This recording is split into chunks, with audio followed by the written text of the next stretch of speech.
Nous sommes à Saint-Lambert, au domicile de Mademoiselle Françoise Marchand, pour parler avec cette dernière de sa carrière en service social dans le cadre du projet de l'Association canadienne des travailleurs sociaux visant à recueillir l'histoire orale du service social au Canada. Bonjour, Mademoiselle Marchand. Bonjour, Madame Lefebvre. Vous êtes née à Saint-Lambert, Mademoiselle Marchand? Non, je suis née à Montréal, la quatrième d'une famille de 9 enfants, dont 2 sont morts très jeunes. Mais j'ai été élevée à Saint-Lambert parce que je devais avoir 2-3 ans quand nous y sommes déménagés, parce que mon père trouvait que la ville, à ce moment-là, était déjà trop polluée pour élever des jeunes filles, parce que des jeunes filles, c'était délicat, supposément. Alors, j'ai été élevée dans Saint-Lambert, j'ai toujours habité Saint-Lambert. Quel type d'éducation vous avez reçu? Je suis allée au couvent de Saint-Lambert comme externe, comme toutes mes sœurs d'ailleurs, et même mon frère au jardin de l'enfance. Et ensuite, je suis allée au collège des Sœurs Jésus-Marie, à Outremont. Et c'était de la 2e promotion. Oui. Ensuite, je suis allée au Montreal School of Social Work. J'ai passé 1 an à la maison. Je suis allée aux Beaux-Arts pour étudier le dessin, parce que ça m'intéressait beaucoup. Et ensuite, on m'a offert une bourse pour aller au Montreal School of Social Work avec 6 autres de langue française. OK. Vous étiez bilingue par le milieu ici à Saint-Lambert? J'étais bilingue justement parce que j'ai appris l'anglais sans douleur, parce que nous habitions dans un quartier où nous étions la seule famille de langue française pour à peu près 3 rues dans les environs. Alors nous jouions avec les enfants du voisinage et sans douleur, j'ai appris l'anglais sans m'en rendre compte. Vous mentionnez que vous étiez de la 2e promotion du collège. Du collège, des Sœurs. C'est ça. Alors, c'était quand même assez récent que les filles poursuivaient leurs études. J'ai terminé au collège en 1937. Oui. Ensuite, je me suis inscrite à l'école du McGill en 1938-1940. Comment y êtes-vous arrivé à McGill? Est-ce que c'est parce qu'il y avait une pionnière du milieu canadien-français, elle s'appelait, Mademoiselle Valin, Claire Valin, qui est vraiment la première Canadienne française à avoir fait ses études en service social. À McGill? À McGill, c'est ça. Et ça n'existait pas du côté français. Elle est décédée maintenant depuis plusieurs années. Claire Valin. Valin, V-A-L-I-N. Comment était-elle? Elle habitait à Saint-Lambert. Et elle m'a rencontré au coin d'une rue un samedi matin pour me dire « Aimerais-tu ça étudier en service social? » À ce moment-là, ça faisait 1 an que j'étais sortie du collège. Je n'en avais jamais entendu parler de ce qu'était le service social. J'ai dit, si vous m'en expliquez un peu ce que c'est, pourquoi pas? Moi, je croyais que ce premier groupe de Canadiennes françaises qui était à la McGill avait été un petit peu amené là par le Conseil des œuvres. Non? Non. Elle était au Conseil des œuvres. Ah bon? Bon. Alors, et elle en avait recruté une avant moi, avant le groupe avec moi, qui était Jeanne Barabé-Langlois, qui a fini 1 année avant nous. Et quant à nous, nous étions 7 ou 8 de langue française qu'elle avait recruté par les collèges. Elle-même avait étudié au Collège Marie-Bourgeois, alors elle en avait recruté là. Et elle en avait recruté aussi chez les Sœurs de Saint-Anne, qui avaient ouvert leur collège en même temps que le Collège Jésus-Marie. Est-ce que vous vous souvenez des autres du groupe? Oui, la plupart, je pense. Il y avait Marcel Saint-Martin. Il y avait Mariette Savage. Il y avait Lucienne Parent. Il y avait Alice Lépine, qui était une infirmière graduée de Notre-Dame et pas mal plus âgée que nous, qui a maintenant 87 ans, je pense. Qui était au vétéran très longtemps. C'est ça, chez les anciens combattants. Ensuite, Pauline L'Espérance, Marcoux maintenant. Marguerite Lalonde. Jeanne Gascon. Ensuite,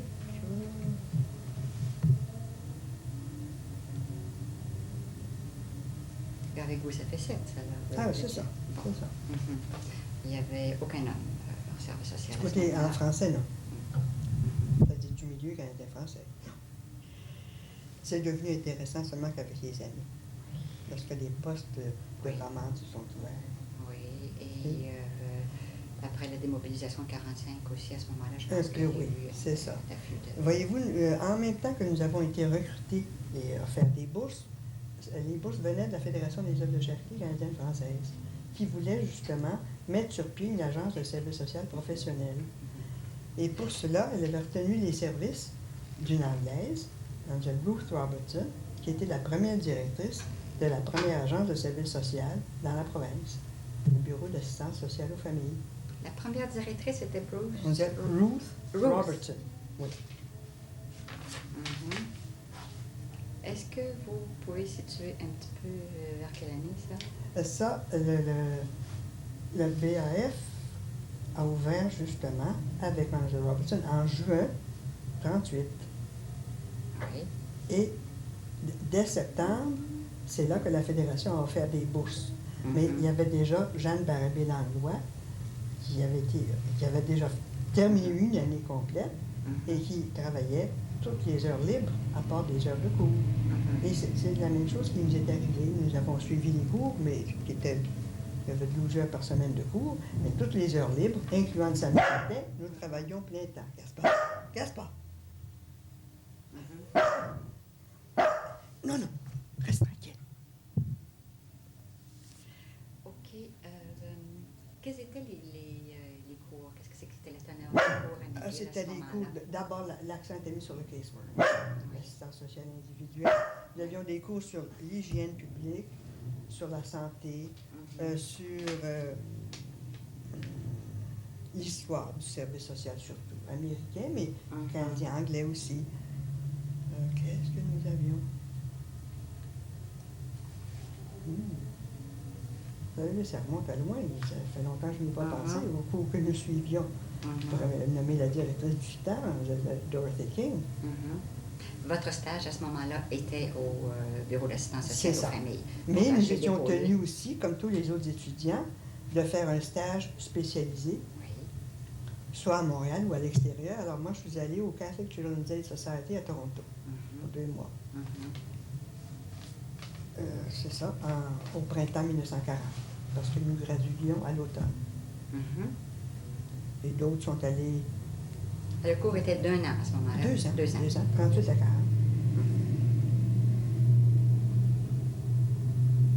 Et c'est après, immédiatement après, que l'Université de Montréal a ouvert son école. Oui.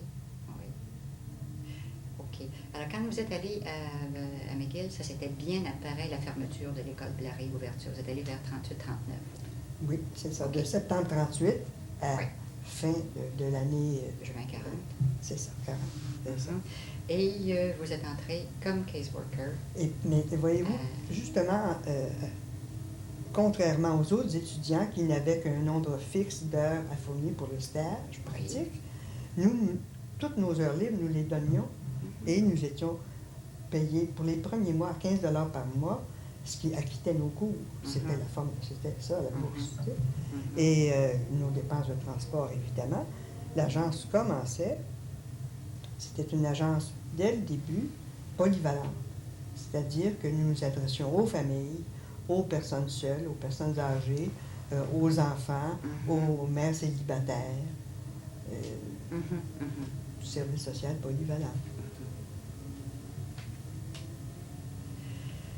Et un de mes premiers souvenirs, la première journée de stage et en même temps que nous étions rémunérés, comme je vous dis, au taux que j'ai mentionné, on m'a demandé d'aller chercher 2 enfants parce que le père travaillait dans les mines à Sudbury et la mère venait d'être hospitalisée, c'était une Ukrainienne.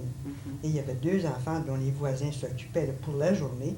Il fallait que j'aille les chercher pour les conduire à l'aide à la femme, qui était un refuge pour famille. Je peux vous dire que c'était assez macabre comme refuge parce que c'était une ancienne manufacture de chaussures qui avait été à peine transformée. Et Mme Robertson m'avait demandé d'y aller parce que j'étais la seule qui parlait vraiment l'anglais. Et les enfants comprenaient un peu l'anglais. Et ça nous était référé par le service social du Montreal General Hospital. Alors, je suis allée chercher les enfants, j'ai pris un taxi. J'avais le cœur brisé parce que ces pauvres enfants ne savaient pas ce qui leur arrivait. Je suis allée les conduire à l'aide à la femme. La première journée de stage. Alors ça, je ne l'ai jamais oublié.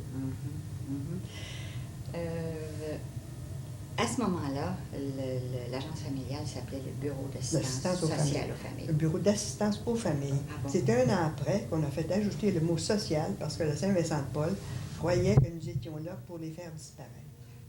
Alors, ils ont exigé qu'on ajoute quelque chose. Alors, ça n'avait pas l'air de distribuer d'assistance financière, ce qu'on ne faisait pas au début. Alors, on a rajouté tout simplement social, bureau d'assistance sociale aux familles. Mais au début, c'était le bureau d'assistance aux familles, tout simplement. Qui était sur Saint-François-Xavier. Qui était sur Saint-François-Xavier, 477 Saint-François-Xavier. Oui. Et qui était financé Par la Fédération. Par la Fédération des des œuvres de charité, oui. OK. Vous dites que l'accent à McGill était mis sur le casework. Est-ce que on avait un cours d'organisation communautaire et c'était à peu près tout. On n'avait pas de cours de service social collectif. Ou de groupe. C'est ça.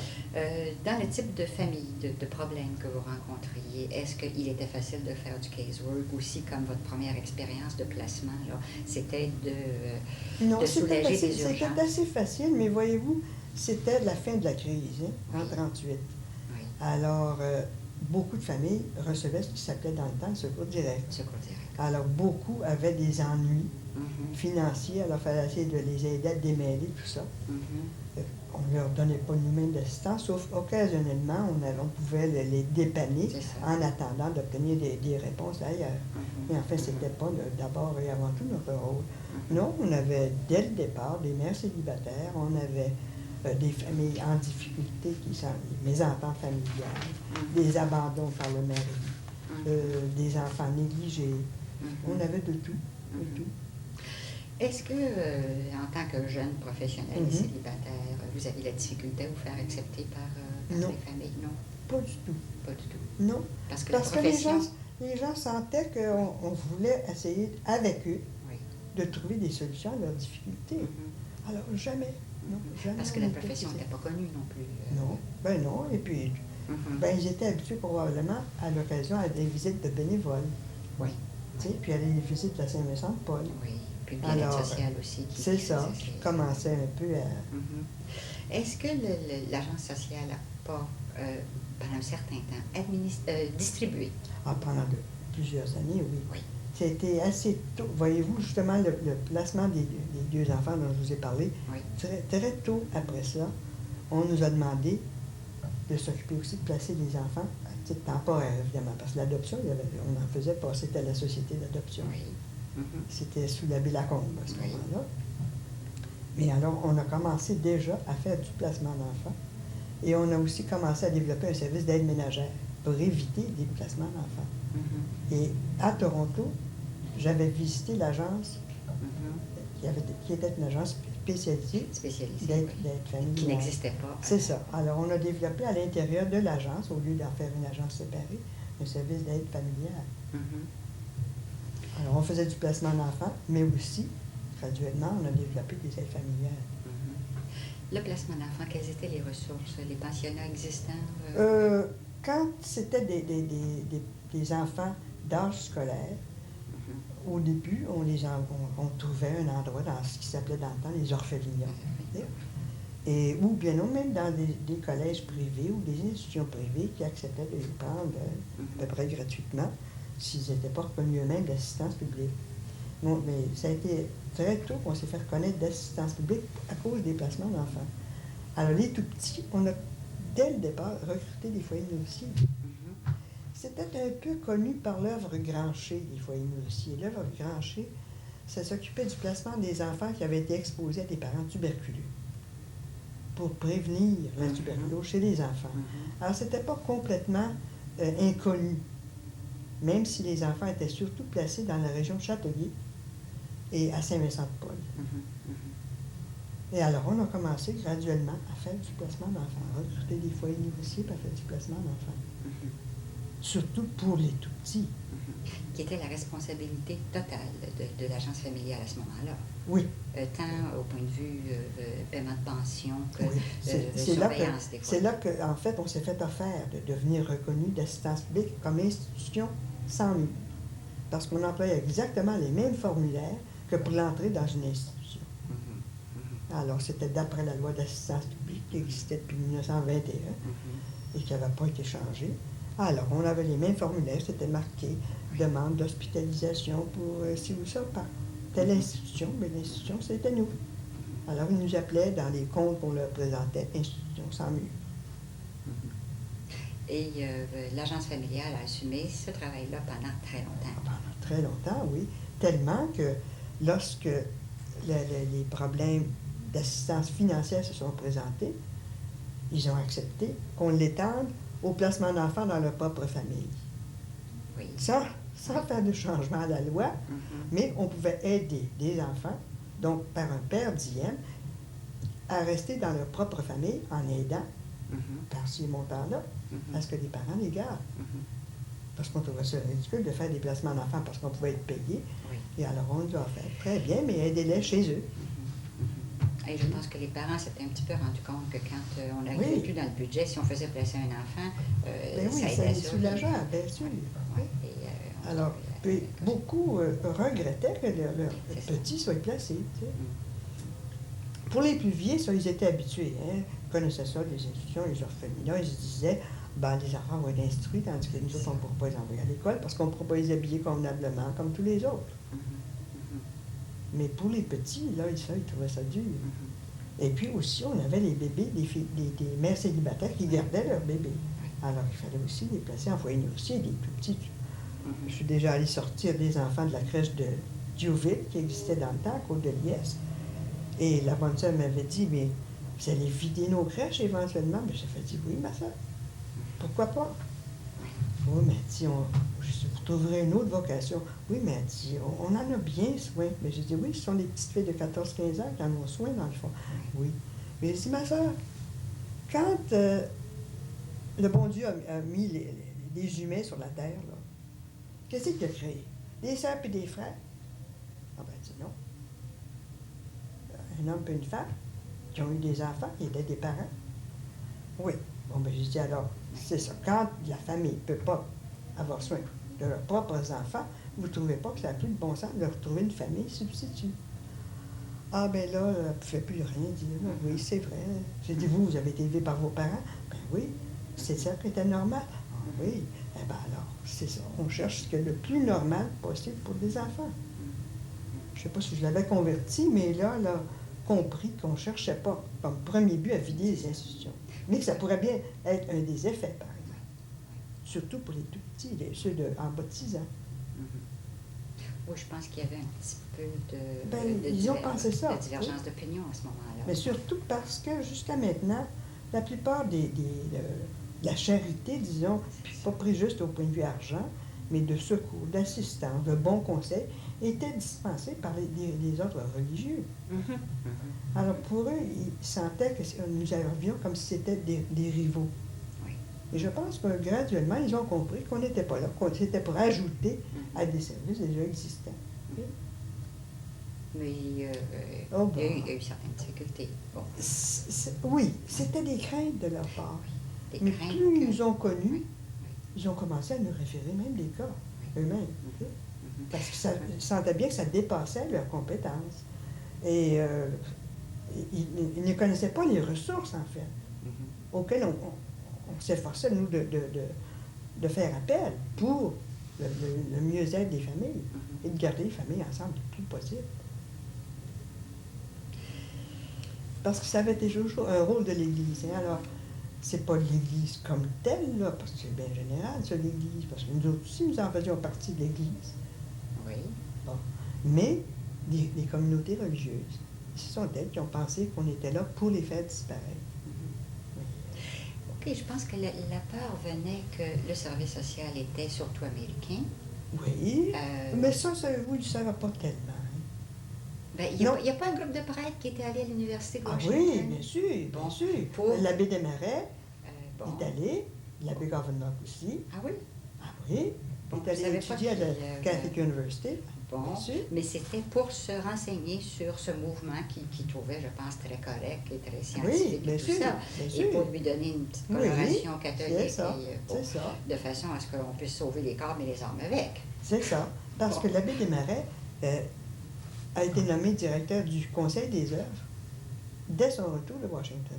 C'est-à-dire vers quelle année ça? À peu près en même temps que nous. en 38 ou 39. Autour des années 40, là, ça a été tout C'est le ça, grand c'est mouvement, ça. là. Et il a fondé l'école de service social de l'université, qui était une école qui avait des liens avec l'Université de Montréal sans y être affiliée officiellement. Oui. En même Parce temps qu'il que y avait- Monseigneur Berry, Gerald Berry, qui n'était pas Monseigneur à ce moment-là. C'était une école bilingue catholique au départ. Oui. Bon.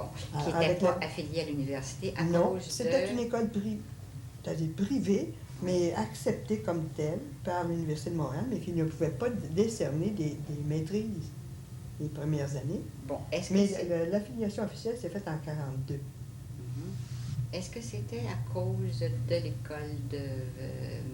pas de service social, mais de... voyons, relations industrielles Non, du non, Père non, non. Bouvier, là? C'est pas parce qu'il y avait- L'école de service social a commencé exactement en même temps Oui. que l'école de relations industrielles. Alors, Mais- sans compétition comme Ah bon? telle. Non, non. Mais pourquoi elle était hors les murs de l'université? Mais parce qu'à ce moment-là, attendez un peu, non, les relations industrielles ont commencé au moins 1 an ou 2 après. Mais parce que l'université voulait, je pense, que l'école fasse un peu ses preuves. Il n'était pas sûr que c'était de niveau universitaire.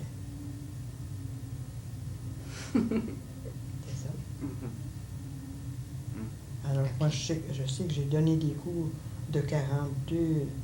J'ai donné des cours pendant 10 ans à l'Université de Montréal.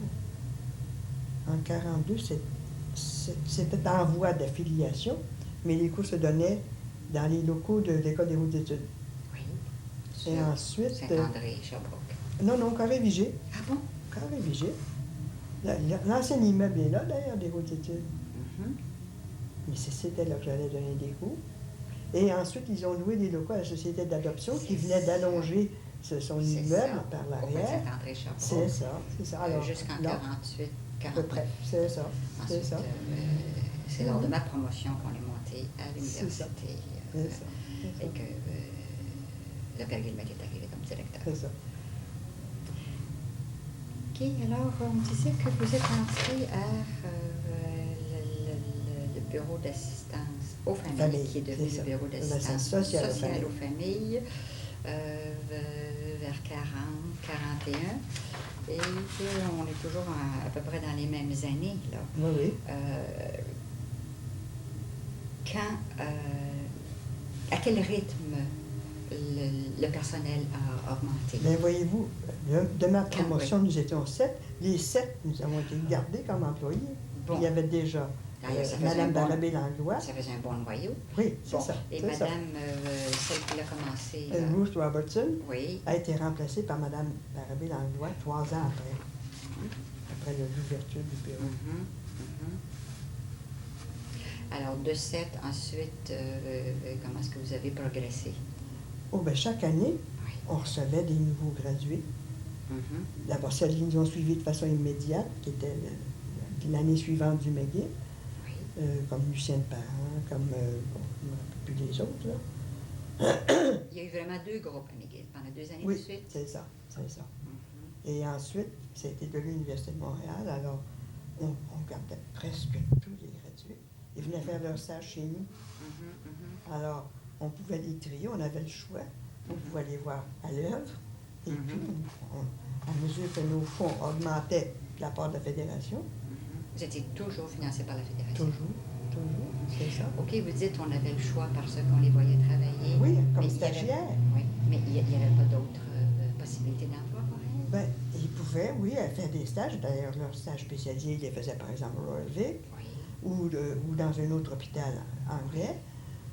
Ensuite, Mais au Children's Day Society qui existait. pas à Montréal? Oui, oui, oui, oui. Ah oui? Il y avait une agence là-dessus, parce que le Family Welfare, qui était le pendant du bureau d'assistance aux familles, Mhm. ne faisait pas de placement d'enfants. C'était le Children's Day Society, Oui. où était la directrice, c'était Madame McRae. Oui. Pourquoi ils avaient cette formule anglaise et que du côté Ben, ça, canadien, c'était français? un peu comme ça se produit dans les autres provinces. Hein. Oui. Il y a le Children's Day Oui. Society, alors Oui. c'est comme ça que ça a commencé. Oui. Mais pourquoi le milieu canadien-français? Parce qu'il y avait beaucoup plus de placements d'enfants chez nous? Peut-être, mais les enfants étaient surtout placés en institution. Oui. Oui. Et le Alors, il y avait- Children's Aid avait moins de ressources Ah, institutionnelles. ben oui, il y en avait très peu. Alors, il y avait des Très familles, peu. eux autres. C'est ça. Et puis, ils se modelaient sur les autres provinces. le bureau d'assistance sociale aux familles C'est ça. a tenu quand même à garder les enfants sous le Les même enfants toit inouïs, oui. que les familles. Ah oui, le plus possible, le plus possible. Mais il y avait des moments où on ne pouvait pas faire autrement. Il fallait vraiment sortir les enfants de leur famille. Et évidemment, peu de temps après, la guerre a été déclarée. Bon.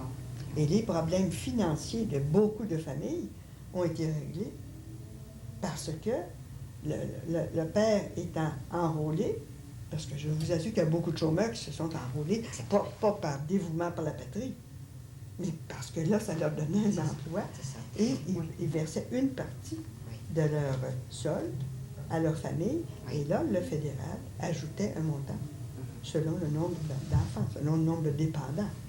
Est-ce que ça veut dire qu'à ce moment-là, le bien-être social a été libéré d'une partie de ses responsabilités? L'assistance publique, parce que c'était pas le bien-être social. Le bien-être social, à ce moment-là, le payait lui. Il a commencé à nous payer, le bureau d'assistance aux familles, pour des placements d'enfants, une année ou deux après, parce qu'eux ne payaient que dans les institutions comme pratique. Et c'est que plusieurs années plus tard qu'ils ont commencé directement, eux aussi, à faire du placement d'enfants. Bon, l'assistance publique et le bien-être social, quelle différence? L'assistance publique, c'était versé directement par Montréal, par Québec. Par Québec. Le compte était présenté à Québec. Mais ceux qui acceptaient de reconnaître que c'était un cas d'assistance publique, c'était les employés de la ville. Oui. Parce que ça passait par les municipalités pour l'acceptation. Parce que la ville, dans le fond, versait une cote-part au taux d'assistance publique. Alors, c'était eux qui établissaient l'éligibilité. Et qui portait surtout sur les revenus et aussi sur la résidence. Bon, je m'excuse, mais je ne vois pas tout. Je ne vois pas encore la différence entre l'assistance publique et le bien-être social. Là. Bon, le bien-être... Je me souviens d'expérience que quand on voulait avoir de l'assistance publique d'une municipalité à l'extérieur de Montréal, on avait des difficultés parfois, parce que la municipalité n'avait pas les fonds. Non, alors, ça. bon, Montréal contribuait d'une partie. C'est ça. Bon. Mais pourquoi vous faites une différence entre assistance publique et bien-être social? Bien, à Québec, c'était régi par le ministère de la Santé, qui payait donc de l'assistance publique dans les hôpitaux pour les lits d'hôpitaux et de l'assistance publique pour les placements d'enfants. Parce que l'assistance publique, c'est une loi provinciale. Payée pour les gens qui sont en dehors de leur foyer. Donc, les personnes âgées qui allaient dans des hospices, parce qu'il n'y a pas toujours eu la pension de sécurité de la vieillesse. Hein? Et ensuite, pour les gens hospitalisés, puis pour les enfants hospitalisés dans les institutions. C'est ça. C'est une loi d'hospitalisation. C'est ça. C'est ça, l'assistance publique, c'était une loi d'hospitalisation. Mais les municipalités qui se développaient eux-mêmes des propres services, ne s'appelait pas service d'assistance publique, il s'appelait service de bien-être social. Et éventuellement, même le ministère a changé de titre. Mais ce sont les départements des municipalités, comme la petite municipalité de Montréal-Est, par exemple, qui avait une population de 5 000. Ben, ils avaient un employé, mais c'était l'employé du bien-être social de la ville de Montréal-Est.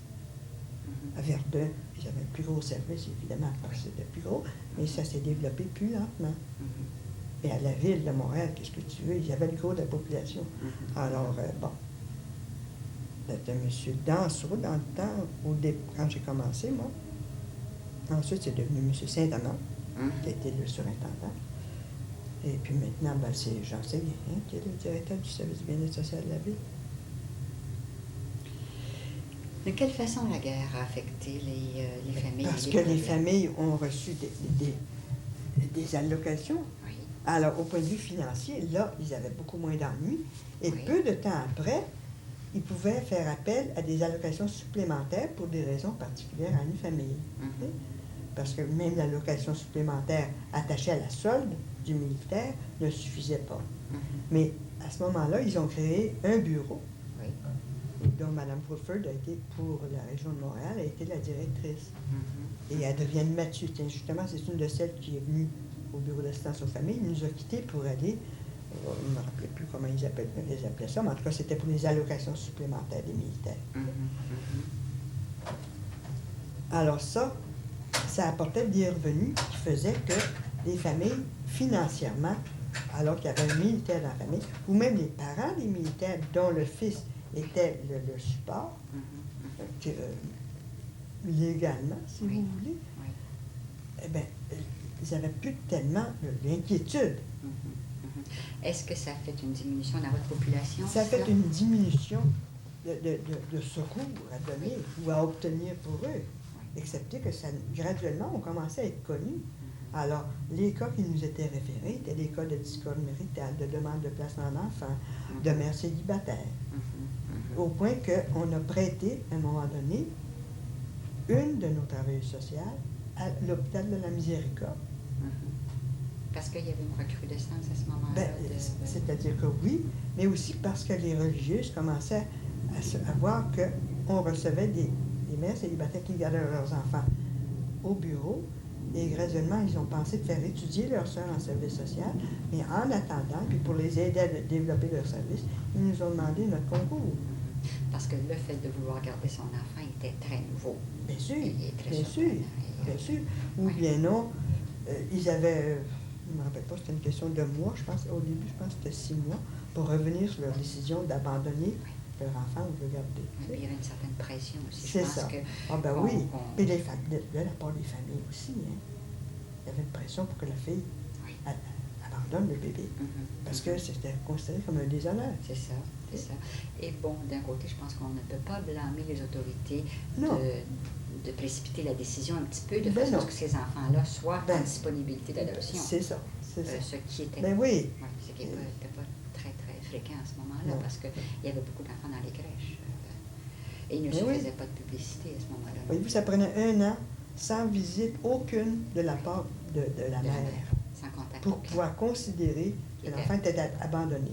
Ou bien non, évidemment, si la mère signait au départ, comme quoi elle abandonnait son enfant, le confiait pour l'adoption. Mais beaucoup ne voulaient pas signer rien, mais d'un autre côté, disparaissaient dans les nuages. Mais il n'y avait pas non plus de préparation de la mère, il n'y avait pas de support, il n'y avait pas d'information. Non, c'est ça. Alors, c'était un peu comme ça. Quand les religieuses de la Miséricorde ont vu ce qu'on commençait à faire, bien là, graduellement, ils se sont informés. Ils ont décidé d'envoyer leurs religieuses étudier, mais en attendant, on leur a prêté une personne qui travaillait pour nous, mais sur les lieux mêmes de la Miséricorde, de l'hôpital de la Miséricorde. Et finalement, elle est devenue même leur employé. Tu sais. Et ça, c'était toujours financé par la Fédération? Oui. Et, bien évidemment, comme on administrait de l'assistance publique, évidemment, ça nous mettait de l'argent, mais il ne nous en restait pas. Okay? J'ai découvert bien des années après que la plupart des services sociaux diocésains, qui sont nés bien après, la Société de services sociaux aux familles, eux gardaient un montant pour leurs frais administratifs. Pendant que j'étais, moi, au bureau d'assistance aux familles, ça ne garde pas un sou. Vous avez été pendant combien d'années? J'ai été de septembre 38 à janvier, à décembre, si vous voulez, 52. Bon. Et entre-temps, le nom avait été changé pour Société de services sociaux aux familles? Bureau, non. Non, ça a toujours été le bazar. Pendant que j'étais là, oui. C'est ça. À quelle année ça a changé? Pendant que mon successeur a été là, je pense. Pour quelle raison? Il y avait une raison particulière?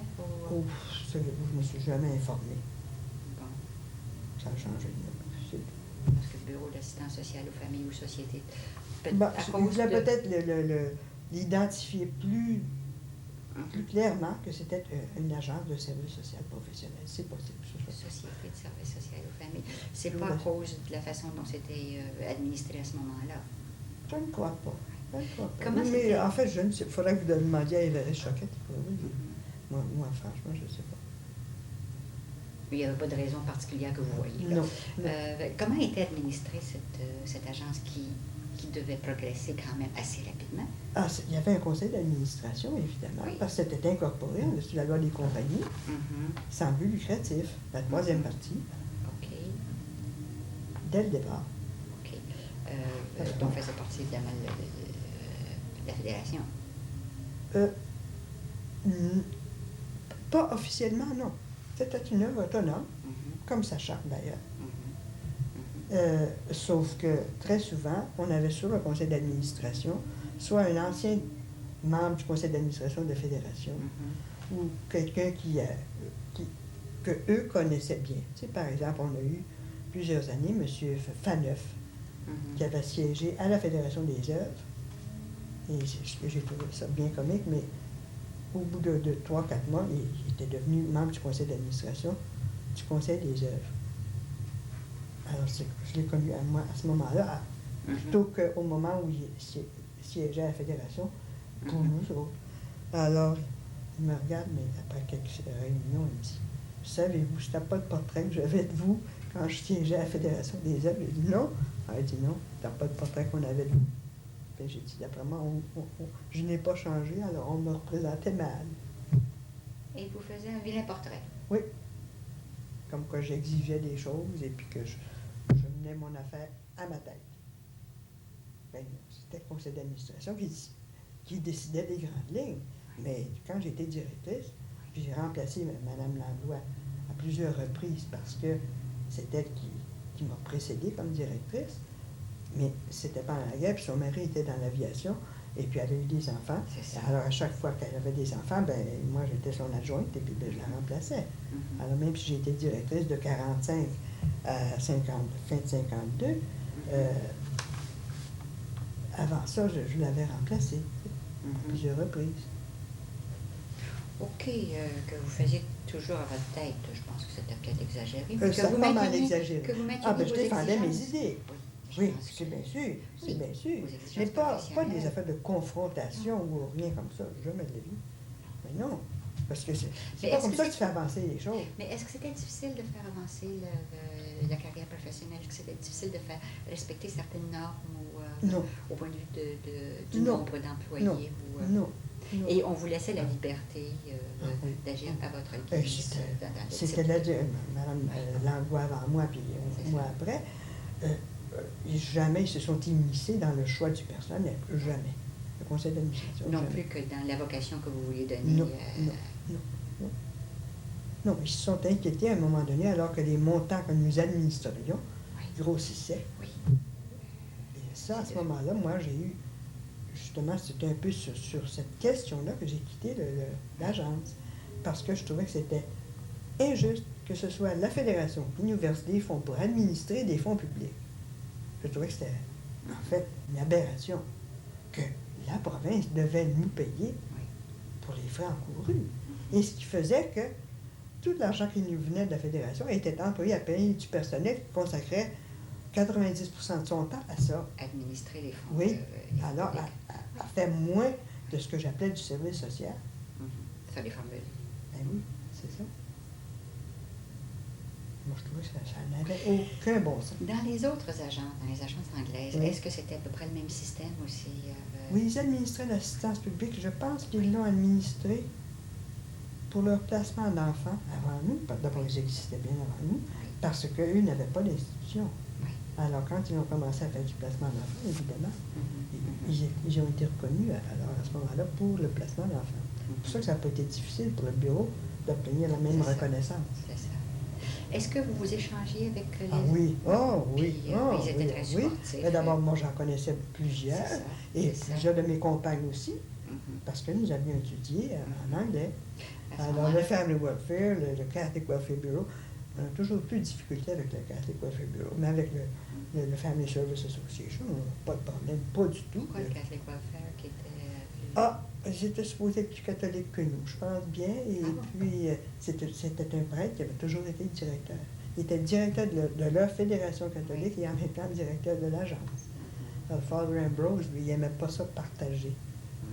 Avec les femmes, et puis les femmes moins catholiques. Lui, il n'avait pas étudié, hein, il avait remplacé Father Barry, il n'avait pas étudié en service social. Alors, probablement que ça explique un peu qu'il se sentait menacé. Et puis, il engageait aussi, passablement, de personnel non entraîné. Et puis, il y avait beaucoup trop de travail pour le nombre de personnes qu'ils avaient. Alors, les relations avec les autres étaient cordiales. Avec son personnel, pas de problème, mais avec lui-même. Avec des échanges sportifs, vous pouvez partager les expériences. Puis avec le Family Welfare, jamais aucun problème. On s'appelait, ils avaient des codes, le Canadien français. Oui. Ils nous appelaient, ils nous disaient, ils se disent protestants. Je suis appelé là. Mhm. Et Gauthier, par exemple, il a fait le même. Il disait, c'est bien sûr, bien sûr, bien sûr. Mhm. Et puis nous autres aussi, de temps en temps, on en avait, par exemple, qui nous disaient qu'il était témoin de Jéhovah. Il n'était pas plus catholique que protestant, il n'était rien. Mhm. Moi, j'appelais pour on disait, écoute, on a ce cas-là, le voulez-vous? Il était des Ils allaient- nécessiteux. Bon, Oui, simplement. c'est ça. Puis ils allaient où Alors, on pouvait recevoir. on ne disputait pas les cas. Mhm. Eux en avaient suffisamment, puis nous aussi. Oui, et Il n'y avait pas de compétition. oui. Non. Il n'y avait pas de Très compétition, bonne je entente. pense. Est-ce qu'il n'y avait pas des ressources plus nombreuses du côté anglais que du Ben, côté canadien? dans certains domaines, oui, Oui. mais dans d'autres, non. Tu sais. Il y avait une bonne collaboration Très avec bon. le milieu juif Très aussi. bon, oui. Évidemment, on était... Sauf qu'on faisait des rencontres entre agences familiales de la province, hein, Oui. une fois par année. On allait à l'extérieur, puis là, on se réunissait une semaine de temps à discuter de nos problèmes communs. Mhm. Et l'Agence de Québec est venue quand ils ont fondé leur service social à Québec, Mhm. service social familial. Mais on communiquait facilement, on lunchait ensemble à l'occasion, puis on s'appelait, on disait, écoute, Mhm. on se rencontrait à l'Association canadienne, le chapitre de C'est ça. Montréal. C'est ça. Alors, nous, Alors, en 52, vous aviez combien de personnel professionnel à peu près? en 52, nous étions rendus avec un personnel d'à peu près 100 personnes, Oui. comprenant des travailleurs sociaux, mais comprenant des aides sociales, Des aides qui sociales. s'occupaient surtout justement des demandes d'allocations supplémentaires. Mhm. Nous avions des infirmières, 4 infirmières, pour Mhm. surveiller la santé des petits placents foyers. Mhm. Nous avions le service de comptabilité, de secrétaire. Aviez-vous à ce moment-là les auxiliaires familiales? Oui, oui, oui. Ça a commencé presque au C'est départ, ça. ça. C'est ça. Oui. Qui a toujours été un service extraordinaire pour pallier à. Ben oui, il y a des placements d'enfants, à des éviter les placements d'enfants. Puis aider les mères aussi. C'est moi, ça, j'englobais ça dans C'est ça. l'agence. Dans l'agence. Ça faisait OK. partie de... À ce moment-là, est-ce que l'agence avait commencé à être sectorisée? Ah oui, bien sûr, bien sûr. En fait, je pense, oui, c'est moi qui ai ouvert les premières filiales. De l'Est, de l'Ouest? De l'Est, de l'Ouest, du Nord. C'était les premières, je pense. Hein? C'est l'Ouest qui a été la première avec Oui. Jacqueline Doré. C'est ça. Ensuite, l'Est avec Irène Simard. C'est bien ça, oui. Et ensuite, le Nord avec Pauline Lalonde. Mhm. Et puis ensuite, le Sud, on ne l'a jamais vraiment ouvert. C'était avec Noëlla Castonguay qui dirigeait le personnel qui avait des cas dans le Sud. Tu sais. Mhm. Mais comme tel, on n'a jamais eu de bureau. Elle était à l'intérieur des cadres Mhm. physiques, si vous voulez, de l'agence. Ce qui faisait que ce n'était pas tout à fait pour elle le même genre d'atmosphère. Tu sais. Mhm. Qu'est-ce que c'est qui avait motivé ça, cette... Pour se rapprocher un peu de la population et pour que la population n'ait pas à venir dans le centre des affaires de la ville, parce que sur Saint-François-Xavier, on était dans le centre de la ville, hein, dans le centre du milieu des affaires. C'est ça. Et même si quand on a acheté la bâtisse au coin de Sherbrooke et Saint-Urbain, Mhm. eh bien, pour beaucoup, c'était encore bien loin de chez eux. Mhm. Mhm. Avec très peu de moyens de transport. Et puis, Bien sûr, bien sûr. Et c'était des milieux qu'ils ne connaissaient pas. Il y en a beaucoup qui ne s'étaient jamais rendus, par exemple ceux de l'Est, qui n'étaient jamais venus dans le centre-ville.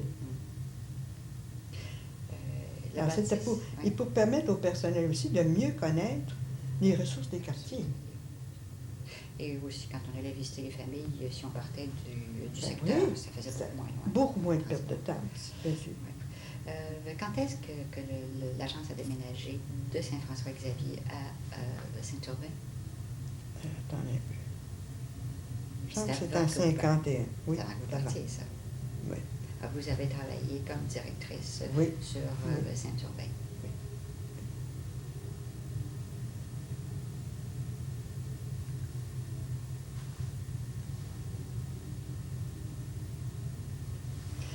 OK. Elle a été... il y a eu des bureaux de secteur pendant combien de temps? Parce que s'ils ont... Gaspard! Gaspard! Faites-lui donc un défi, je vais aller dehors. Can you shut it off? I'll take him out. I'll put him out on him. Ça vous intéresse pas d'en parler? Ah oui, ah oui, ah oui. De mon départ à moi? Oui. Ah bon. D'accord. Ben non, pas du tout. Ça, pas un problème. Pas un problème. Oh, non.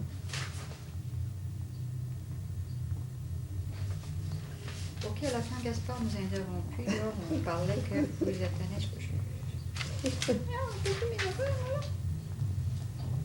que vous veniez là, de vous installer vers 50 sur 20 Sherbrooke.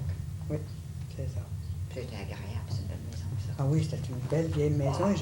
Et ils avaient laissé un beau pupitre. Pas très grand.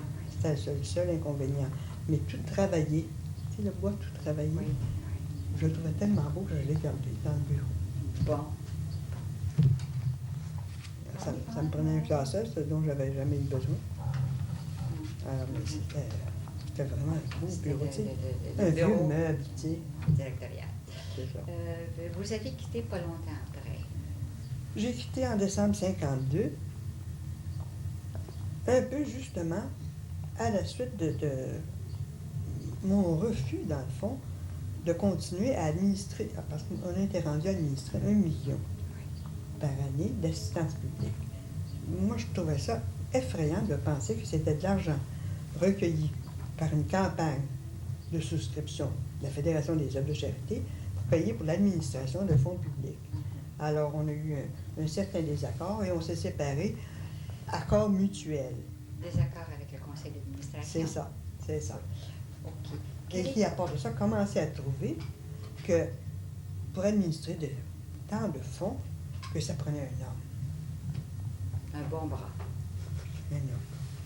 Parce que de l'argent, hein, c'est important, puis c'est seulement que les hommes qui connaissent ça. Dans le fond, ils ne s'en sont pas rendus compte, mais c'est le plus grand service qu'ils aient pu me rendre. Oui.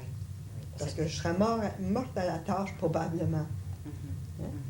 Parce que c'était très lourd à porter, Oui. avec un personnel qui était rendu 100 personnes, c'était pas facile. Ça allait bien, l'atmosphère était excellente, mais tout de même, c'était pas facile. Hein? Puis on avait toujours des stagiaires. Vous n'étiez pas d'accord avec J'étais pas d'accord qu'on continue comme ça. Tu sais. Oui. Alors, comme je vous dis, c'était un accord mutuel. On s'est séparés. Point. Et après ça, je ne m'en suis pas mêlée parce que de toute façon, même avec celui qui m'a remplacé, qui était bien prêt lui à me remplacer, bien intéressé d'ailleurs,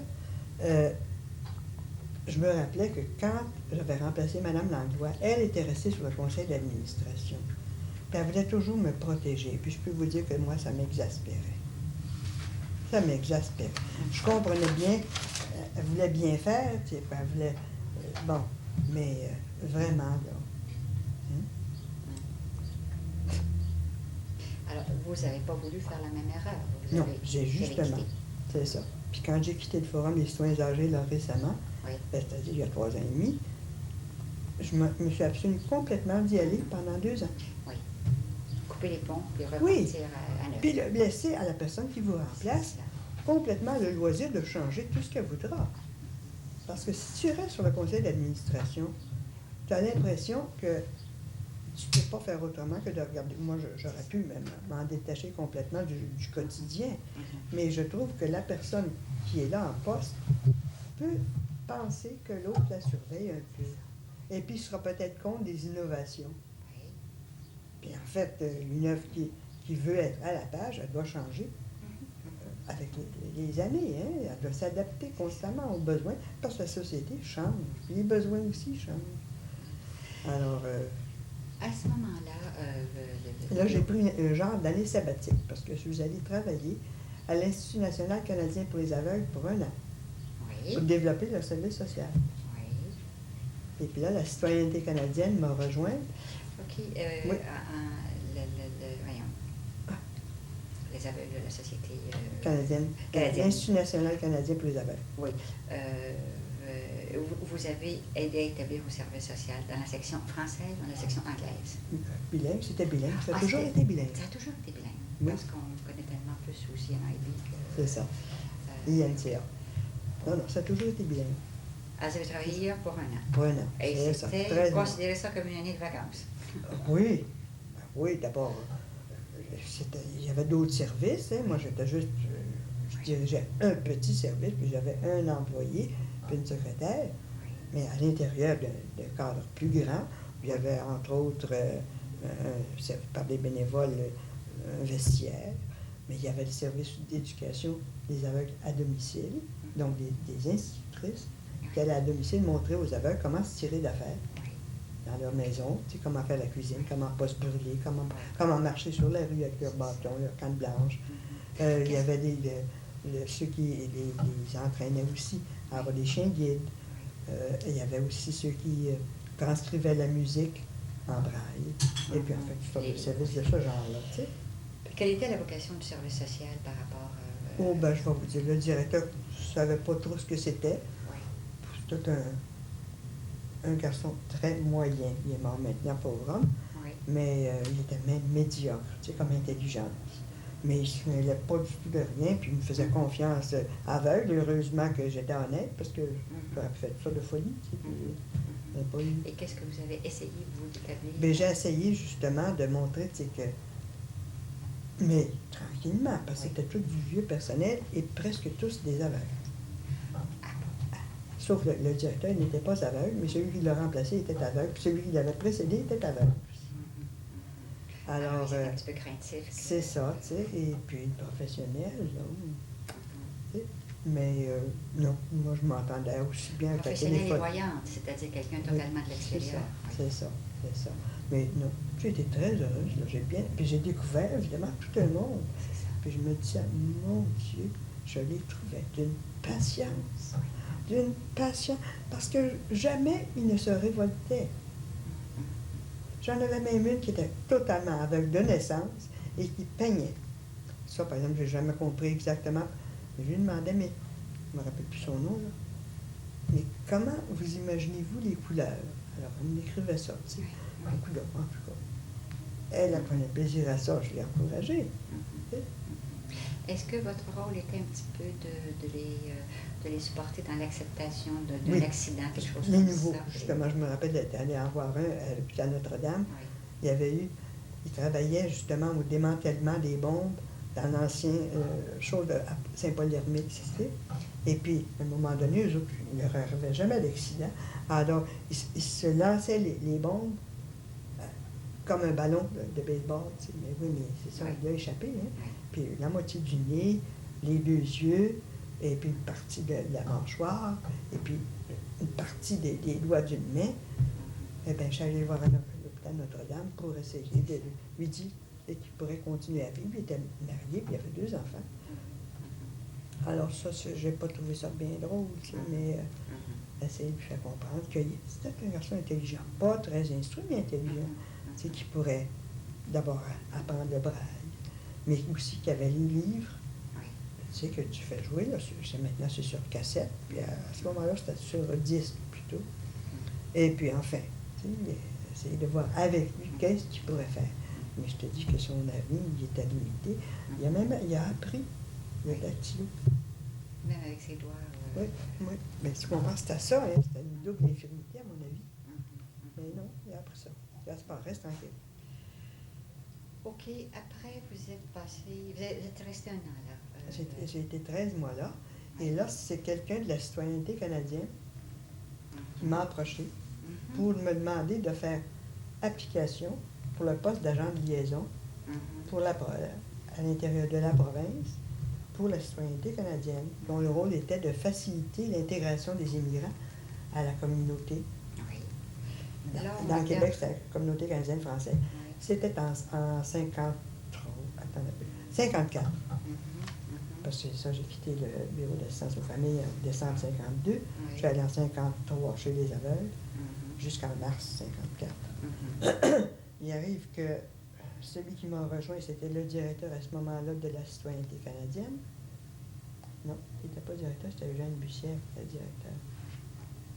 Mais c'est Jean Boucher qui me rejoint parce que il m'avait connu très peu, mais c'est sa femme, Jeanne Gascon, qui était une amie de collège puis d'université, qui me connaissait bien, qui avait dit, on va faire en sorte d'avoir ça pas une personne bilingue. Bon, alors, j'ai trouvé ça bien intéressant comme travail, ce qui était proposé, toute seule, à travers la province, à me promener. Mais ça voulait dire quoi, ça?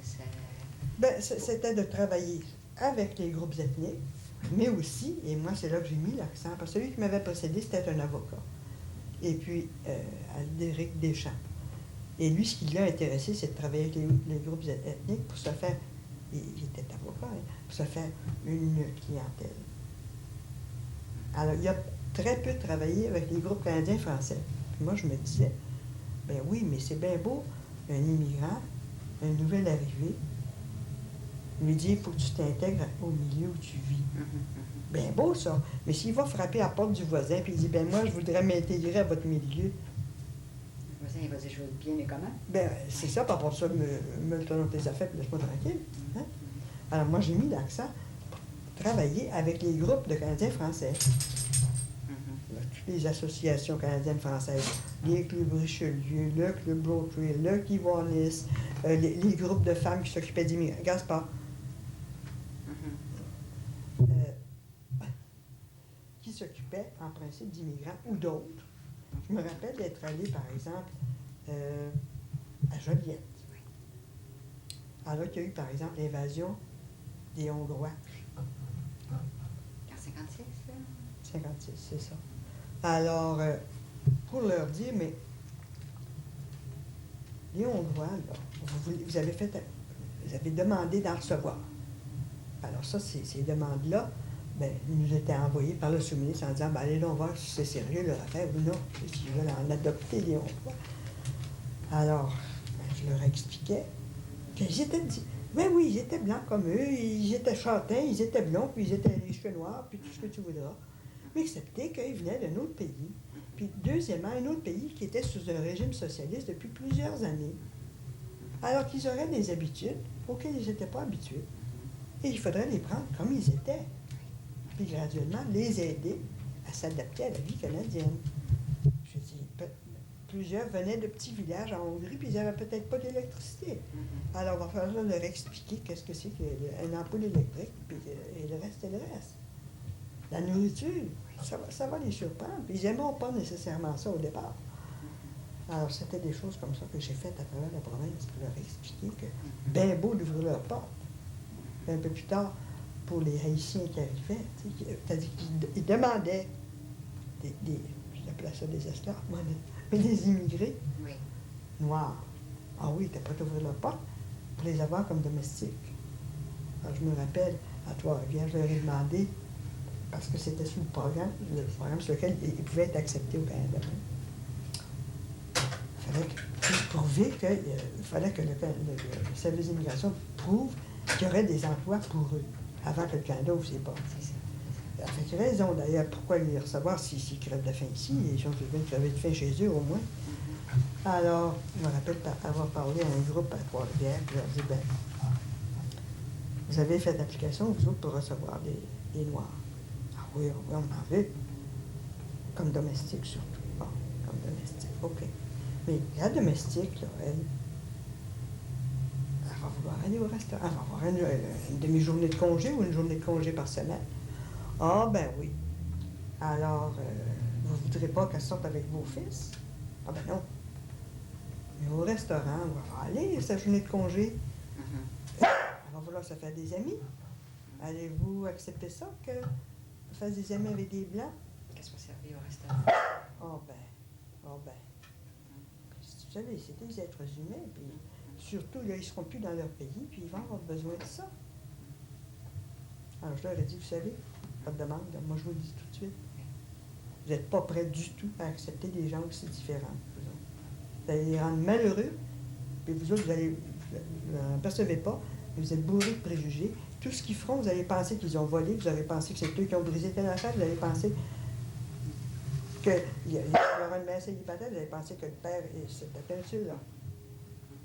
Sinon, je vous recommande. Vous aviez une mission de conseil auprès des groupes ethniques, beaucoup. Oui. Et puis, ben oui, mon supérieur immédiat, c'était le directeur de la citoyenneté à Ottawa. OK. Et vous pouviez lui dire, non, c'est pas sérieux, ce projet-là. Je faisais un rapport mensuel. Ce que j'avais fait, c'est tout. Et vous êtes resté combien de temps là? J'ai été là de mars 54 à octobre 57. Alors que je suis allé au Conseil des œuvres. L'abbé Riendeau m'a invité à aller le rencontrer. Je siégeais déjà sur son comité de recherche sur les immigrants, justement à Montréal. Alors, Puis je l'avais eu comme étudiant, moi, à l'Université de Montréal. C'était mes anciens étudiants. J'étais un des cours pendant 10 ans. Bon. Vous n'avez rien d'autre Chargé de cours. Robert Riendo, qui était au Conseil des œuvres à ce moment-là, qui est maintenant à l'Office des œuvres, donc pour le diocèse. Alors, il m'a invité à le rencontrer, puis on s'était, justement, comme je vous dis, je l'avais connu étudiant, prêtre. Étudiant, une année, j'avais eu 4 prêtres comme étudiants. Ben, l'école. Alors, ben, j'ai dit oui, je trouvais ça intéressant. C'était un défi. Je prenais une baisse de salaire, mais il me semblait que je Et vous pouvais être aviez plus été utile, 5 là. ans à travailler seul? 54 à 57, 3 ans et demi. Mais la Société nationale des aveugles, vous J'ai étiez... été seulement 1 an. Ah bon. Mais j'étais pas mal seule aussi. Ah, j'étais, oui. Oh, oui. Parce que l'assistant qu'il m'avait donné, d'abord, il était semi-aveugle, il n'acceptait pas que ça s'en venait, c'était progressif son affaire. Puis, de formation, il était teneur de l'IUT, tu sais, dans la comptabilité avant. Il travaillait dans une banque, je crois. Alors, tu sais, c'était pas tellement intéressant. Et puis, l'autre m'intéressait beaucoup plus, tu sais, beaucoup plus possibilités. Alors, j'ai bien aimé ça, citoyenneté canadienne. Mais j'ai travaillé surtout avec les groupes de Québécois, plutôt qu'avec les groupes ethniques. Moi, je n'avais pas de clientèle à me faire. C'était un de vos anciens élèves. Vous êtes arrivé au Conseil des œuvres en 57. Comme directrice adjointe, c'est ça. Comme directrice adjointe. Alors, au début, comme ils m'ont expliqué, il ne fallait pas... ça a toujours été un frère. D'abord, j'étais directeur du Conseil des œuvres. Ça avait été l'abbé Desmarais, ça avait été le père Guignette, puis ensuite, c'était l'abbé Riendo. Et puis, je n'avais jamais eu une adjointe femme à part de ça. Hein? Alors, ils m'ont dit, bien, on va vous mettre comme petite assistante directrice. Mais, dans le fond, vous êtes l'adjointe. Alors, officiellement, parce que c'était supposé être difficile à faire accepter ça par le milieu. J'ai une année. Je n'ai jamais eu de problème, mais enfin, eux, ils avaient peur de ça. Ils craignaient. Tu sais. OK. Voulez-vous me parler du Conseil des œuvres? Qu'est-ce que c'est que le Conseil des œuvres? Il y avait la Fédération... Mais d'abord, il n'existe plus. Oh, mais à ce moment-là, qu'est-ce que À ce moment-là, c'était... Il y avait, disons, un rôle double. C'était l'aviseur social de la Fédération des œuvres. Donc, siégeait au comité des budgets. Pour dire, ben, tel organisme, franchement, pour les services qu'ils rendent, là, non, on ne devrait pas augmenter leur octroi. Par contre, tel autre qui commence, ben, ça répond à un besoin qui va devenir assez pressant. Alors, il faut les encourager, il faut les aider, il faut voir à ce qu'ils puissent se développer pour répondre à la demande. Tu sais. Alors, si vous voulez, c'était un peu ce genre de rôle-là auprès de la Fédération. Remarquez, ils ne suivaient pas toujours les conseils, mais enfin, on servait d'aviseur social. OK. Quels étaient les moyens? Et aussi, l'autre rôle, c'était de travailler dans le milieu pour chercher à éviter la duplication, à promouvoir la mise sur pied de nouveaux organismes pour répondre aux besoins nouveaux, et puis à favoriser une meilleure coordination pour que les gens apprennent à se parler. Je me rappelle d'avoir mis sur pied le comité des agences familiales, à la famille et à l'enfance, pour essayer de voir, comme, parce que c'était rendu qu'il y avait une petite agence familiale dans Saint-Henri, il y avait une petite agence familiale dans l'Immaculée Conception, les sœurs auxiliatrices, il y avait les filiales de la Société de service social aux familles, enfin, ils étaient 7, et puis le service social de la miséricorde, puis le service social de la Société d'adoption. Bon. Et ces gens-là ne se parlaient pas, ils faisaient... ils se parlaient, parce que c'était tous des gens polis, mais en fait, chacun était convaincu qu'il faisait beaucoup mieux que le voisin. Hein? Bon. OK. C'était pas vrai, mais en fait. Il y en a là qui faisaient pas mal bien, mais tout de même. Alors, bon, ils ont tous accepté de siéger sur un comité, justement pour en arriver à promouvoir une meilleure coordination entre leurs services, une meilleure connaissance les uns des autres, et voir qu'est-ce que c'est qu'il faudrait envisager pour l'avenir. Parce que moi, ils ne m'ont pas toujours cru, mais je les prévenais qu'il y aurait des changements au niveau provincial. Certainement, qu'il y aurait des réorganisations. Hein? Et puis, il y aurait des réaffectations de responsabilités. Puis, il y aurait probablement des fusions. qui leur serait imposé, veut pas. Pourquoi pas aller de l'avant, puis les préparer, mais dans un esprit de concorde, et puis en visant le mieux-être de la population. Or, ils acceptaient tout ça. On s'est réunis pendant 1 an, à peu près tous les 15 jours, sauf dans le temps de Noël, là, et puis dans le temps de Pâques. On est arrivé à rédiger un rapport.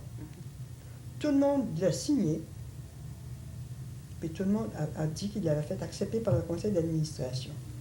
Alors là, on a fait un petit lunch pour terminer nos rencontres.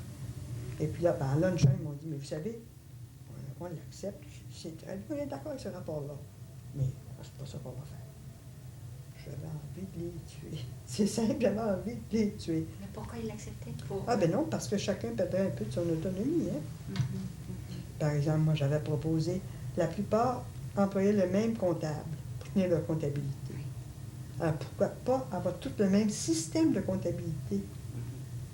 Hein? Alors, on pourrait plus facilement comparer les mêmes choses. Par exemple, ils avaient un nombre plus ou moins gros d'auxiliaires familiales. Alors, pourquoi pas confier à un organisme, parmi eux, là, qui lui ferait le recrutement et la formation. Puis après ça, ben, eux feraient appel à ça pour dire, ben, on aurait besoin d'eux. La même chose pour les placements d'enfants. Quelqu'un qui ferait l'évaluation, qui ferait d'abord la promotion des foyers nourriciers, la recherche de foyers nourriciers et la formation des foyers nourriciers. Et fait une banque de foyers.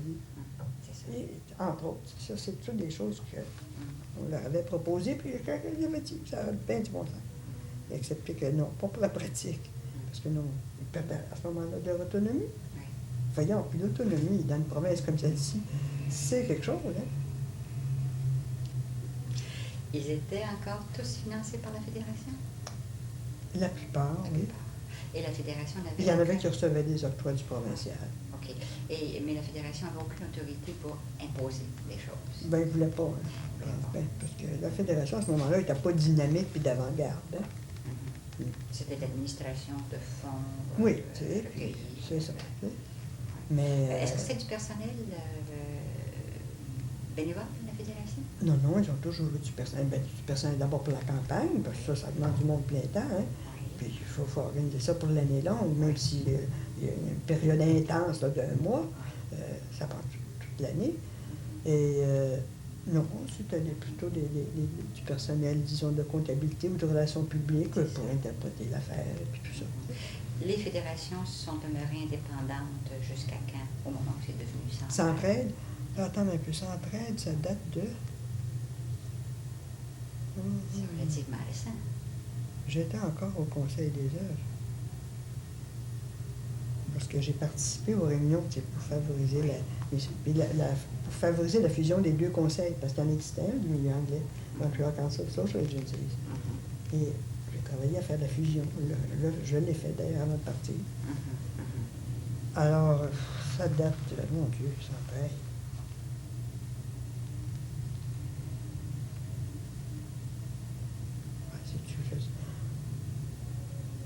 Oh, ça date certainement de 70, 69, 70. En vertu du même principe Oui, c'est ça. C'est ça. D'abord, souvent, au point de vue surtout des gros bailleurs de fonds, ils faisaient appel aux mêmes sources, aux banques et puis aux grosses maisons d'affaires, puis tout ça. Puis ça diminue les frais aussi. Oui, c'est ça. Ça peut être facile à faire accepter non plus? Non, mais ça a pris, disons, des réunions pendant 1 an de temps. Ce qui est arrivé, ce qui a permis la réalisation de la fusion, c'était que chacune qui avait déjà des fonds, par exemple, et c'était la Fédération canadienne-française qui avait le plus de fonds possible parce qu'elle avait beaucoup d'immeubles. Prenons tous les immeubles des camps d'été. Ça appartenait à la Fédération. Et elle avait son immeuble sur la rue Saint-François-Xavier. Et puis elle avait d'autres maisons qui étaient opérées par des œuvres, mais qui lui appartenaient. Alors ça, ils n'ont pas voulu mettre ça dans le fond. Alors, ils ont créé une fondation des œuvres de charité canadienne-française, une charte complètement en dehors, nouvelle, et qui avait comme fonction de répondre à certaines demandes de Centraide pour des besoins très précis pour une des œuvres subventionnées par Centraide. mais à ce moment-là, la fondation étudierait le bien fondé. OK? Ça existe encore, cette fondation? La fondation existe encore. Ben, attendez un peu.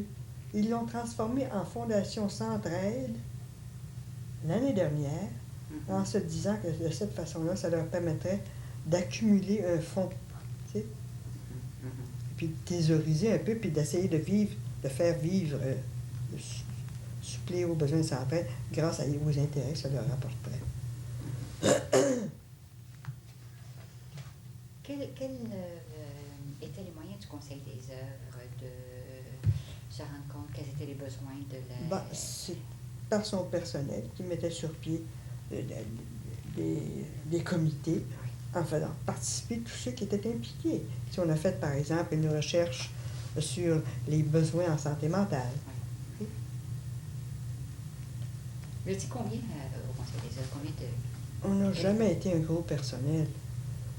À un moment donné, je pense qu'on était 6, plus le personnel de secrétariat. Tous des travailleurs sociaux ou s'il y avait des administrateurs, comptables? Non, pas d'administrateur ni de comptable. Sauf qu'on avait sociologue, on avait même un architecte. À un moment donné, quand j'ai quitté, là, j'étais la directrice là, on avait 2 sociologues, un politicologue, un architecte, et puis 1 ou 2 travailleurs sociaux.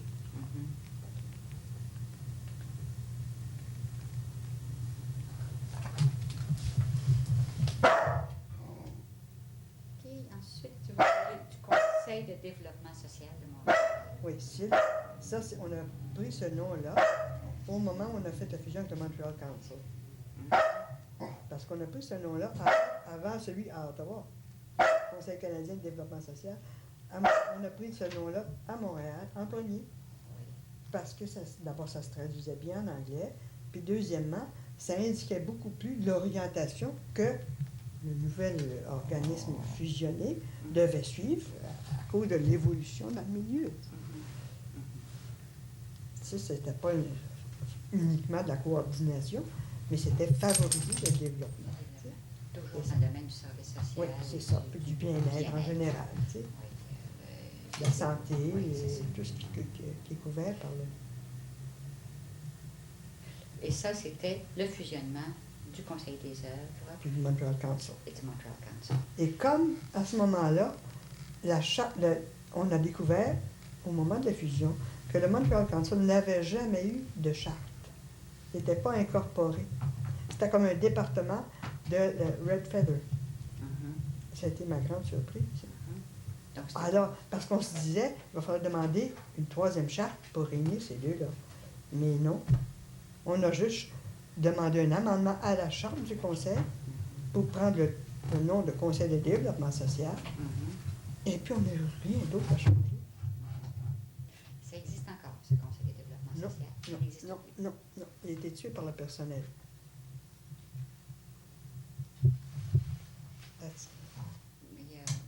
Un élastique. Oui. He has your elastic and your thing to bind your wires. I'll find it hard to get it away from him. No, he won't give it to you. You better go and get a candy. Wait, I might have one here. Tu as été tué par le personnel à cause de... Oui, parce que quand j'ai quitté, il y avait eu un concours pour me remplacer, sur lequel j'avais siégé, et un concours annoncé dans les journaux. Et le personnel d'une des sections d'animation, pouvait faire application, n'importe quel employé, mais aussi l'extérieur. Et on a eu toutes sortes de comiques, des applications comiques. Et puis finalement, il n'y en avait pas un seul d'éligible. Alors eux sont arrivés, les personnels, parce qu'on les consultait, après tout, c'était après le directeur. Ils siégeaient sur le comité de sélection d'ailleurs. Il y avait 2 représentants. Parce qu'à ce moment-là, ils étaient syndiqués. Alors, ils ont dit, nous autres, on aurait un candidat présenté. On dit, mon Dieu, tant mieux. Hein? Alors, c'était de formation, c'était un professeur, un instituteur, mais qui avait fait beaucoup d'animations dans des quartiers défavorisés. En tout cas, ça avait l'air bien du bon sens. Alors moi, j'ai eu le temps de quitter avant que l'autre entre en fonction. Ils lui ont rendu la vie si difficile qu'au bout d'un mois, il a démissionné. Et c'est Et eux puis qui une l'avaient partie- demandé? Et c'est eux qui l'avaient? Oui. Ben oui, il l'appelait le petit maître, parce qu'évidemment, il a voulu se rendre compte de où étaient les responsabilités, qu'est-ce que chacun faisait, contrôler un peu, ce qui est tout à fait normal. Hein. OK. Et lorsqu'il a démissionné, le conseil d'administration presque en entier a démissionné aussi. Il est resté juste 5 personnes, je pense, de l'exécutif. Alors là, ils ont pris une entente avec le syndicat, comme quoi, en attendant autre chose, qu'ils se choisissent un des leurs pour agir comme coordonnateur. Alors, ils en ont choisi un, mais Centraide a commencé à aimer moins ça, hein? Bon. Et puis, ils ont laissé faire une année, je pense. Et puis, les autres, évidemment, ne sentaient pas qu'ils devaient rendre des comptes. Tu sais. Puis, ils n'ont pas réussi à recruter un conseil d'administration complet. Alors, Centraide les a prévenus l'année suivante, ben, il faudrait fond. C'est comme ça. Alors, ça s'est Elle s'est fermée. Ah oui. Puis c'était la Centraide qui a eu, il paraît que toutes les caisses sont dans le cadre de Centraide, toutes les caisses, les archives, et puis tout ça, tu sais. Alors, c'est pour ça que je dis, c'est le personnel qui a tué l'organisme. Puis Centraide, évidemment, le rôle avait dû changer parce que Centraide avait gardé le rôle de faire l'analyse des demandes, tu sais. Donc, la partie conseiller social, Centraide se donnait du personnel pour faire cette tâche-là et créer des comités. Tu sais. Alors, c'était un des rôles qui était disparu. C'est de là le titre Conseil de développement social pour plutôt se retirer complètement de ça. Mais tu n'avais plus le rôle d'aviseur auprès de Centraide non plus, mais plutôt jouer un rôle dans les milieux. Tu sais, pour aider les citoyens à se développer. On avait déjà commencé de toute façon à mettre des comités de citoyens sur pied, bien là, à accélérer ça. Tu sais. Et puis, à un moment donné, moi-même, j'avais reçu un téléphone d'un comité de citoyens qui m'avait demandé s'il fallait qu'éternellement les animateurs du Conseil des œuvres continuent à s'occuper d'eux. Je leur ai dit, ben non, c'est un service quand même à votre disposition. Mais maintenant, si vous êtes capable de marcher par vos propres moyens, absolument pas. Ben, j'ai dit, vous voulez qu'ils se retirent, les deux qui sont là? Ben oui, dans Charlotte Maisonneuve. Puis j'ai dit, mettez-moi donc ça par écrit. Ah, j'ai hésité un peu. Ben oui, mais ça par écrit. Le président, avec le consentement de tout le comité, non, pouvait très bien, tenait à se passer maintenant, les animateurs. J'ai lu la lettre à mes deux oiseaux qui ont peut-être dit qu'ils n'ont pas aimé ça. Hein. Puis si on va regarder ça ensemble, où on peut vous affecter maintenant, avec votre accord. Fait que tu comprends, ça commençait déjà à mal aller. Ben oui, parce qu'ils voulaient s'imposer, hein, puis il y avait du marxisme dans leur affaire.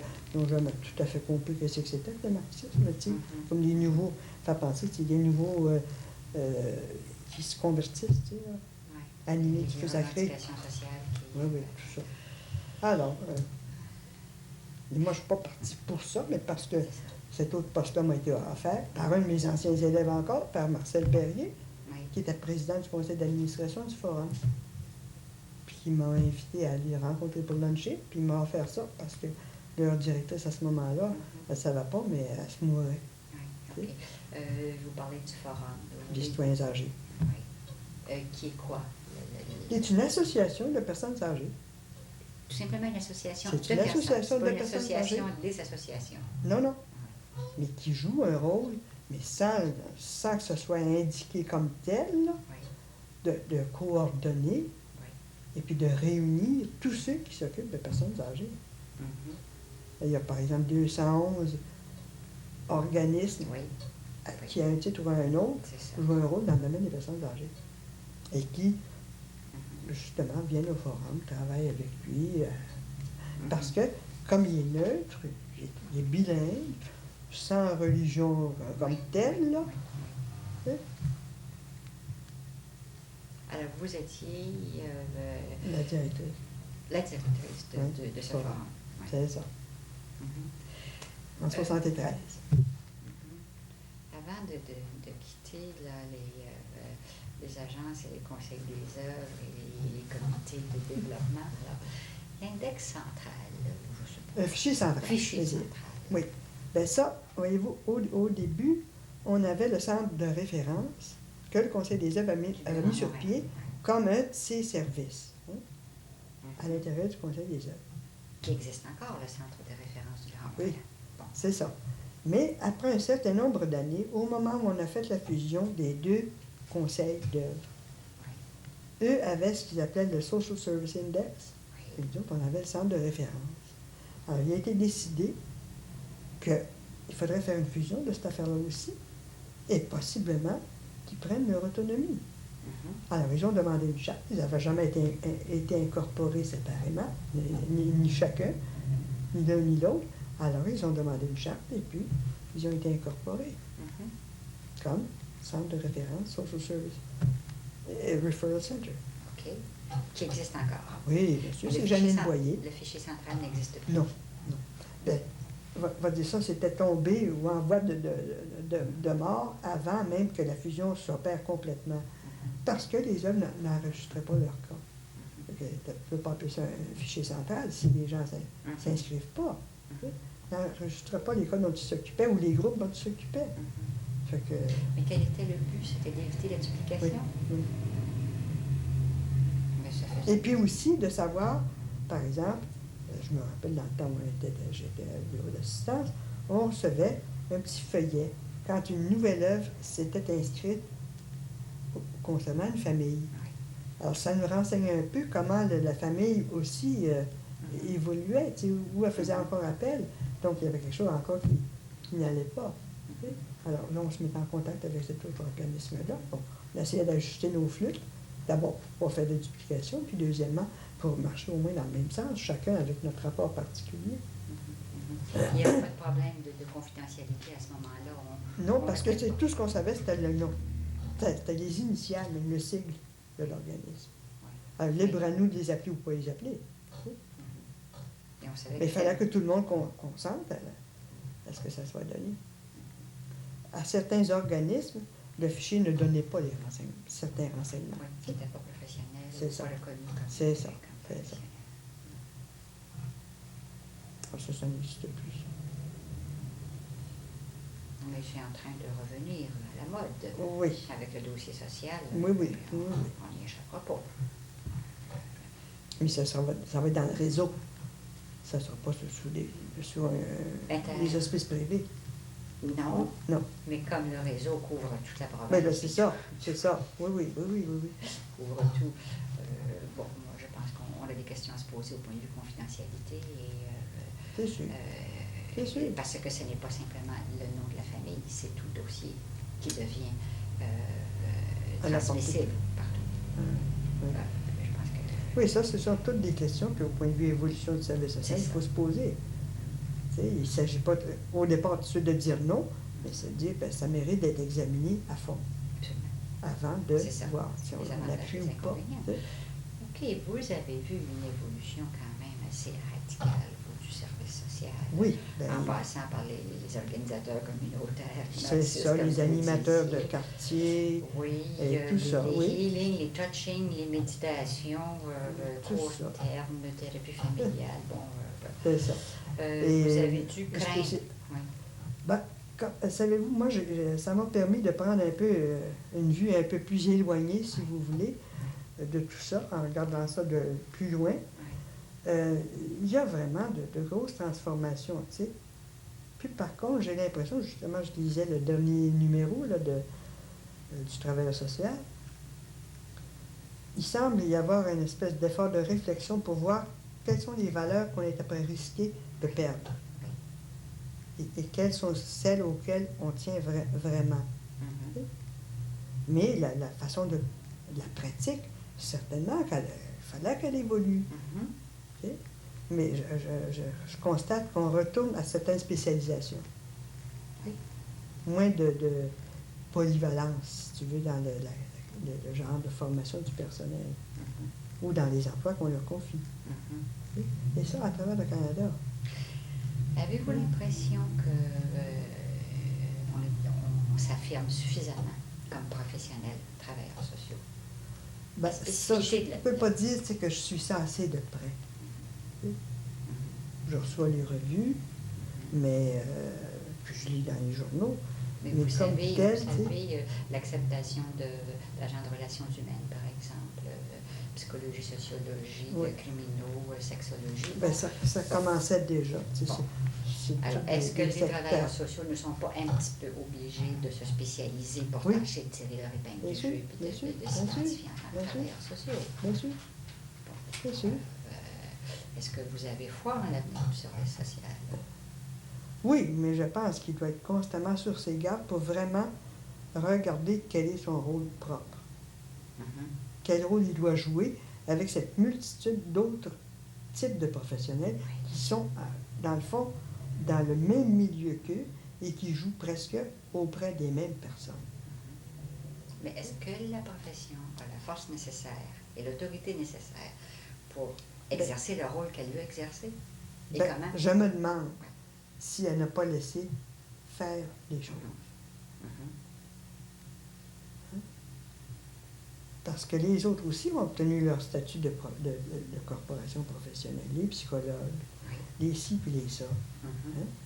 Alors, je sais bien qu'il y a un conseil intercorporation, mais est-ce qu'on fait assez d'efforts pour vraiment exiger que chacun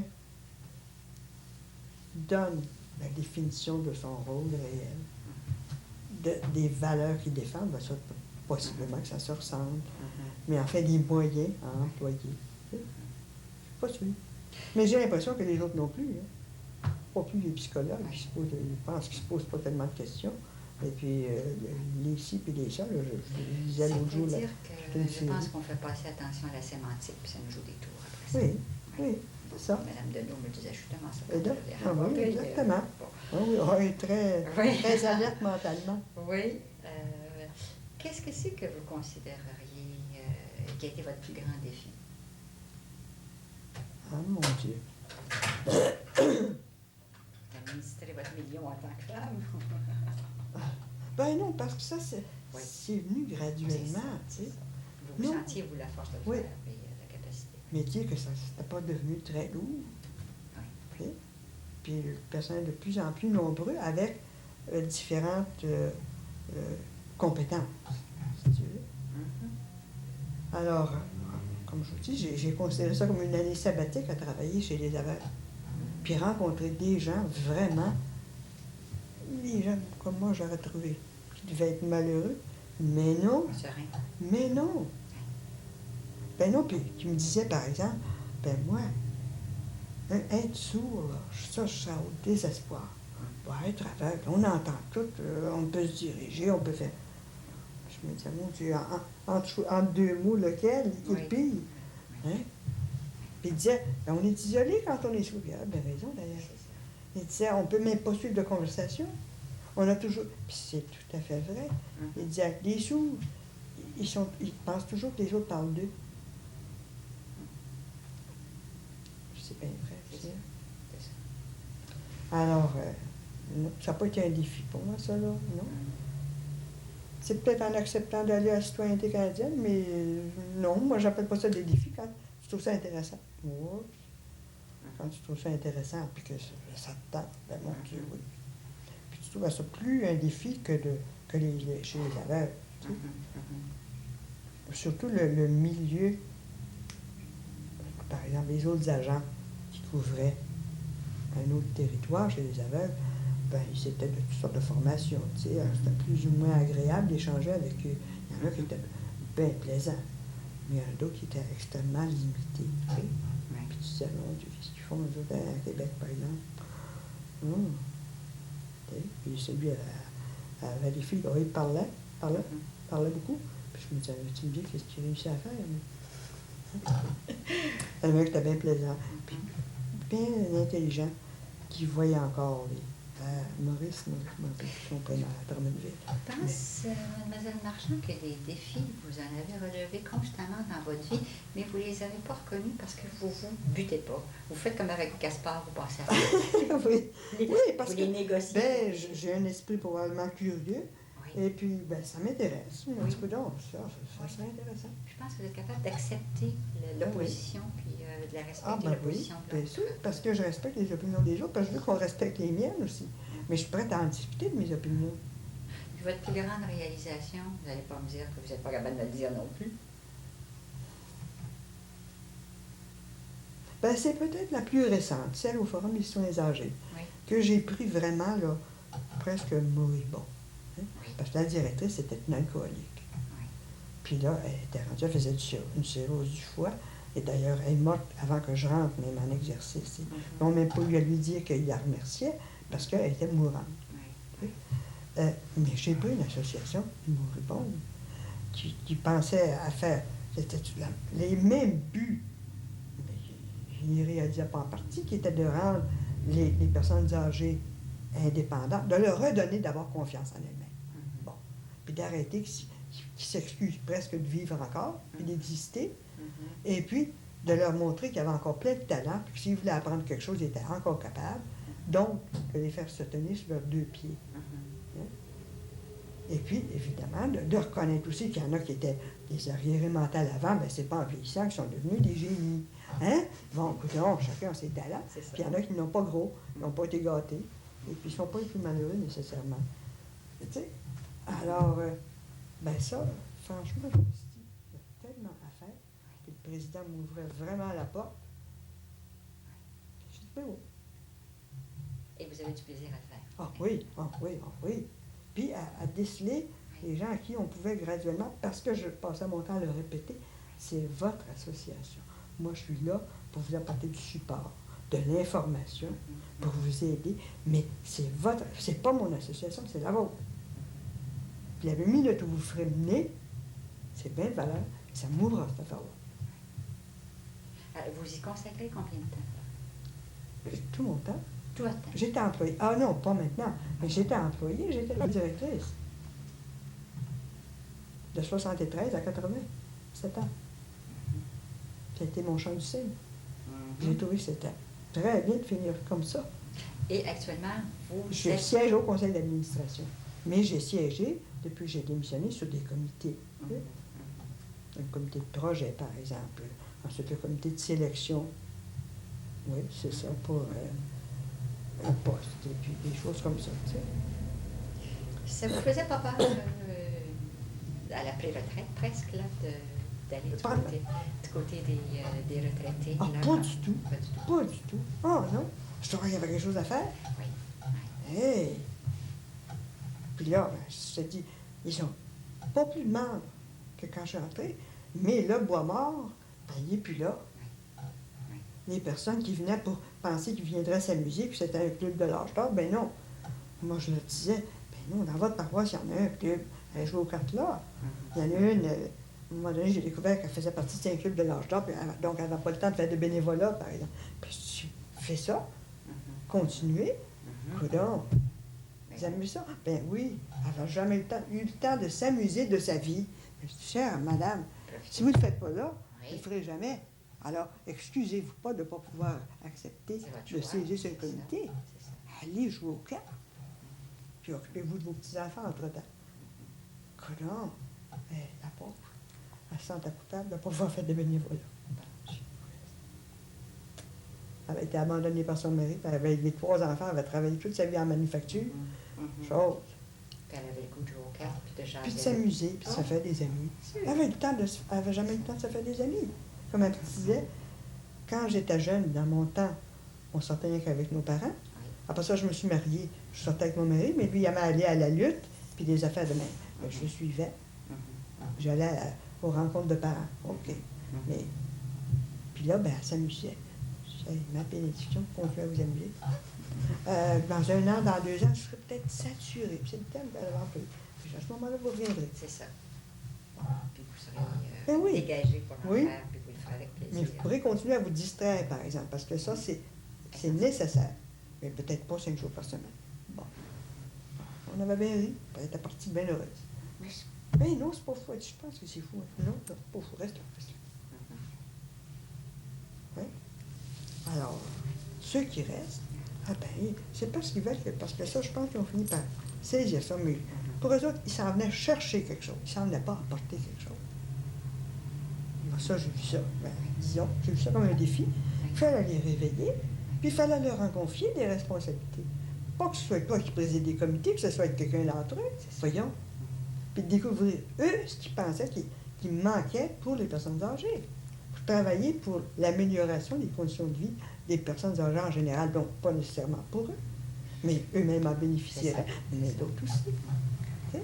Je pense qu'une de vos grandes qualités, pardon, c'est d'être capable de déléguer les pouvoirs. Ben oui, mais c'est ça. C'est une association de personnes âgées, c'est eux autres qui fassent marcher. Puis qui apprennent à marcher. Ben oui. Puis ça, je leur répétais. Oh mon Dieu, je me rappelle. Quelques jours avant un Noël, il y avait une délégation. D'un coup, ils m'attendaient à la porte, au bureau. Je venais. Je ne me rappelle plus ce qu'ils voulaient que je fasse. Oh, c'était une représentation au niveau provincial qu'ils voulaient que je fasse. Je leur ai dit non. Je ne ferai pas ça. Ils m'ont dit non. Ben, j'ai dit non. Alors, si vous me dites qu'il y a 50 membres du forum, qu'il y a 100 membres du forum, qui trouvent que telle loi ou mesure ou interprétation de loi doit être modifiée, bien, j'écrirai bien en vos noms. Mais moi, je n'écrirai pas en province disant le forum. Mais non. Mais ils ont dit, c'est vous qui êtes la directrice, c'est vous qui êtes la présidente. Non, je suis votre employé. À vous autres. Vous êtes mes patrons.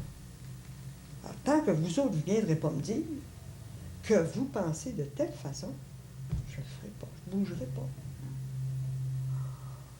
Ils ne sont pas revenus.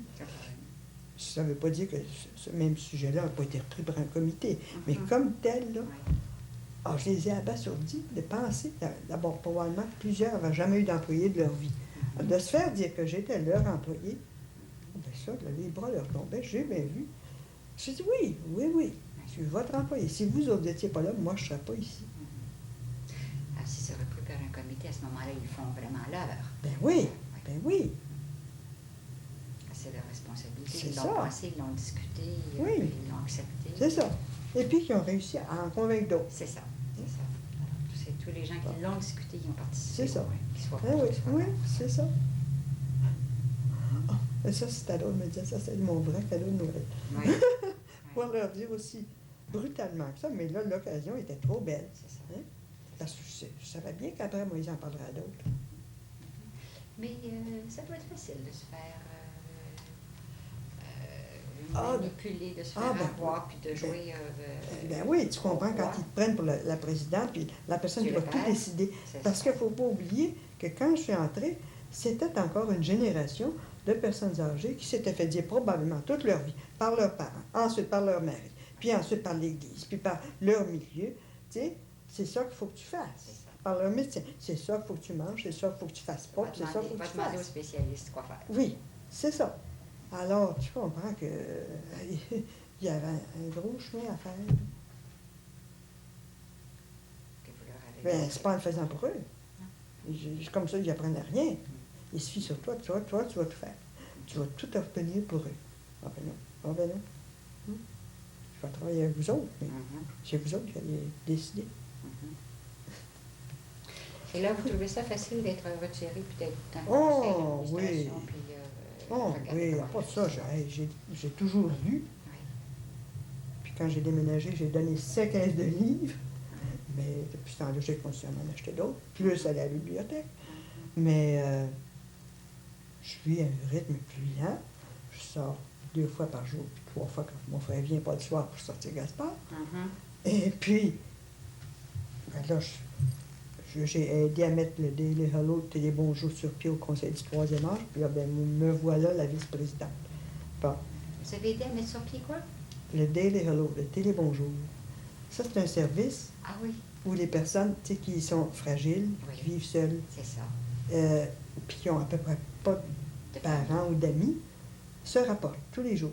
Contact. Et s'ils n'appellent C'est pas ça. entre 10h et midi, là, la bénévole a le nom de parents C'est ou ça. de voisins, et puis, pour s'assurer que cette personne-là n'est pas morte. C'est ça. Ou Seule. c'est pas Ou malade. tombée. Oui. Parce qu'il y en a qui ont découvert 5 jours après, la personne était tombée, eh bien, tu n'aurais même pas été capable de se rendre au téléphone pour appeler au secours. Hein. C'est ça. Alors, s'il n'y a pas de réponse, puis personne ne nous a dit, parce qu'on se posait nous avertir s'ils sont pas être absents. C'est leur responsabilité de prévenir. Eh bien, là, on a au moins 2 noms de personnes rejointes pour qu'ils aillent vérifier ce qui se passe.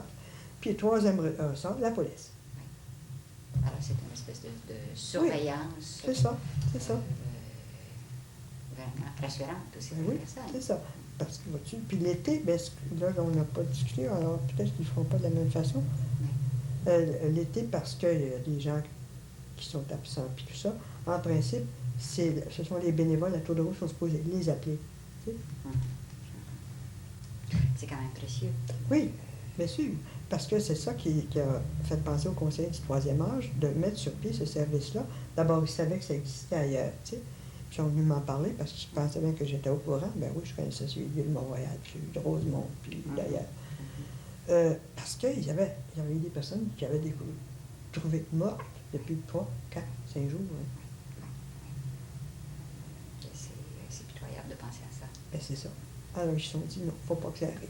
On n'est pas tellement nombreux à Saint-Lambert, parce que ça cause juste Saint-Lambert. Saint-Lambert, c'est une population de 22 000. C'est pas bien gros. Hein? Et là, on a une assez bonne proportion de personnes âgées. Et de handicapés. Mais je m'aperçois, on va leur en reparler, je m'aperçois qu'ils n'ont pas rejoint les handicapés, ça n'apparaît jamais dans le petit journal, puis que c'est pas aussi pour les handicapés, quel que soit leur âge. Mais s'ils vivent seuls. Et ça doit être tellement rassurant d'avoir quelqu'un qui... C'est ça.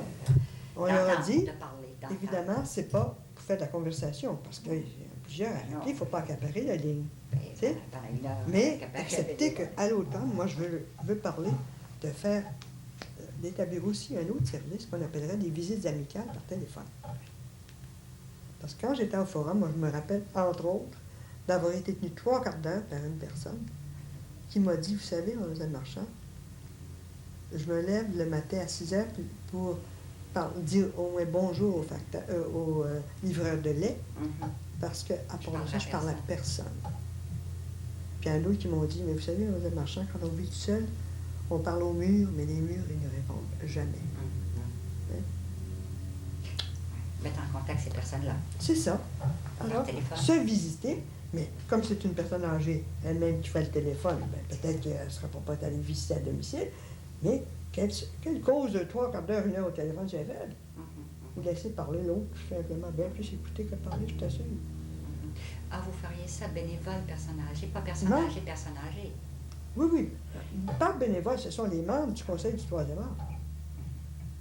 Je pensais que tu mettrais les personnes âgées en rapport. Oui, oui, mais les personnes du troisième âge, ce sont celles-là qui seraient les bénévoles, qui appelleraient des personnes âgées ou handicapées qui se rapporteraient. Vous avez du pain sur la planche. Oui, ça c'est pour les visites amicales, parce que l'autre, le Daily Hello, le Télébonjour, il fonctionne déjà. C'est comique, là. Ils ont juste 15, je pense, à appeler cet été. Parce que ça va tomber, parce qu'il y en a qui vont partir en vacances, puis tout ça. Ça n'a pas grossi beaucoup. Puis les gens sont fiers. Ah, c'est fou, une fierté mal placée. Non, non, ce service-là, je n'ai pas besoin. Non, non, moi, je n'ai pas besoin. Non, ma voisine, peut-être, mais pas moi, tu sais. Pas s'avouer à eux-mêmes qu'ils sont rendus fragiles. Hein? Fragiles et seuls. Oui. Je dis, mon Dieu, il faut placer drôlement son orgueil, hein, que sa fierté. Je pense que c'est difficile d'accepter qu'on doit compter sur les autres. Ben oui, mais tu sais, l'interdépendance, là, elle est à tous les âges pour toutes sortes de choses. Mais hein, on dépend bien de notre plombier, puis on dépend bien de notre électricien. Parce qu'on le paye, ça ne nous fait rien. On est bien content de l'avoir. Mais on n'a pas pris à compter sur les autres. Ben non, c'est sûr. Moi, je ne demande pas de service à mon frère ou à mes sœurs, à moins vraiment d'en avoir besoin. Mais si j'en ai besoin, bien sûr. Tu sais, comme là, quand je fais un voyage, parce que moi, je suis une grande voyageuse, quand je voyage, il faut que je me trouve quelqu'un pour garder Gaspard. Hein? Oui. Oui. Vous voyagez encore beaucoup? Ben oui. J'en fais des moins longs un peu, parce que je faisais des voyages de 1 mois puis 5 semaines, mais là, je fais 18 jours, ça fait à peu près plus. Alors, j'en ai un en vue pour le mois de septembre, là. En Finlande, en Norvège, en Suède, puis au Danemark. Mais ça, maintenant, je fais des voyages organisés. Voyage d'agrément? Oh oui, oui, oui. Oh oui, oui, oui. Non, non. Les voyages, il y en a beaucoup que j'ai fait pour assister à des congrès internationaux, Oui. mais aussi parce que il y avait des voyages avant ou après, et puis tu n'étais pas des voyages d'études. C'est ça. Concilier les deux. C'est ça. Puis comme j'y allais toujours à mes frais, les séances qui ne m'intéressaient pas, je vous dis tout de suite, je m'en abstenais sans avoir de remords. Non. Ah, si les autres avaient payé pour le voyage, Là, OK. je connais Alors. le petit côté délinquant de Gaspard. Oui, hein? Bien sûr, bien sûr. Madame Marchand, Ouais. on va terminer ici. On vous Bon. remercie infiniment d'avoir partagé avec nous Ça m'a fait vos plaisir. expériences. I remember it anyway. So I spent my meetings, we had monthly meetings then, translating, chairing and translating. My gosh, it was so tiring. A picture of Gaspard? Oh, yes, several. Mm. And Even his voice? lots of good sound recordings of Gaspar. Vite, hein, qui ont été. Lequel qui s'est fait. Absalom. Absalom, mais c'est pas ça. Non, Qui est pris dans un arbre, qui s'est Ouais. pris dans un arbre en se sauvant à cheval. non tu sais, la tête qui a coupé, lui, là. Alors, il y a I knew what it was, but now. I bought it in Florence, that I know. Qu'est-ce qui est arrivé qui s'est fait? Il s'est fait tu sais, ils ont coupé la tête. Puis alors, il se soulève par les cheveux. Vois-tu, ici, il tient la tête, là, ici, puis les cheveux. Oui. Et puis, c'est pas le Minotaure, parce que ça, c'est à Crète, ça. C'est pas sans son. Non, non, non, non. Le leader, bon. Non. My memory fails me. I've been too much in my past. I've forgotten what this is. But I know I bought it in Florence. Yes. Tiles. I cut all the little pieces and made the same thing. But Mm-hmm. I was in South America in 1962, attending an international conference in Rio, in Petropolis, as a matter of fact. And I went under my own, paying my way. I felt that I could abstain from many, many of the meetings.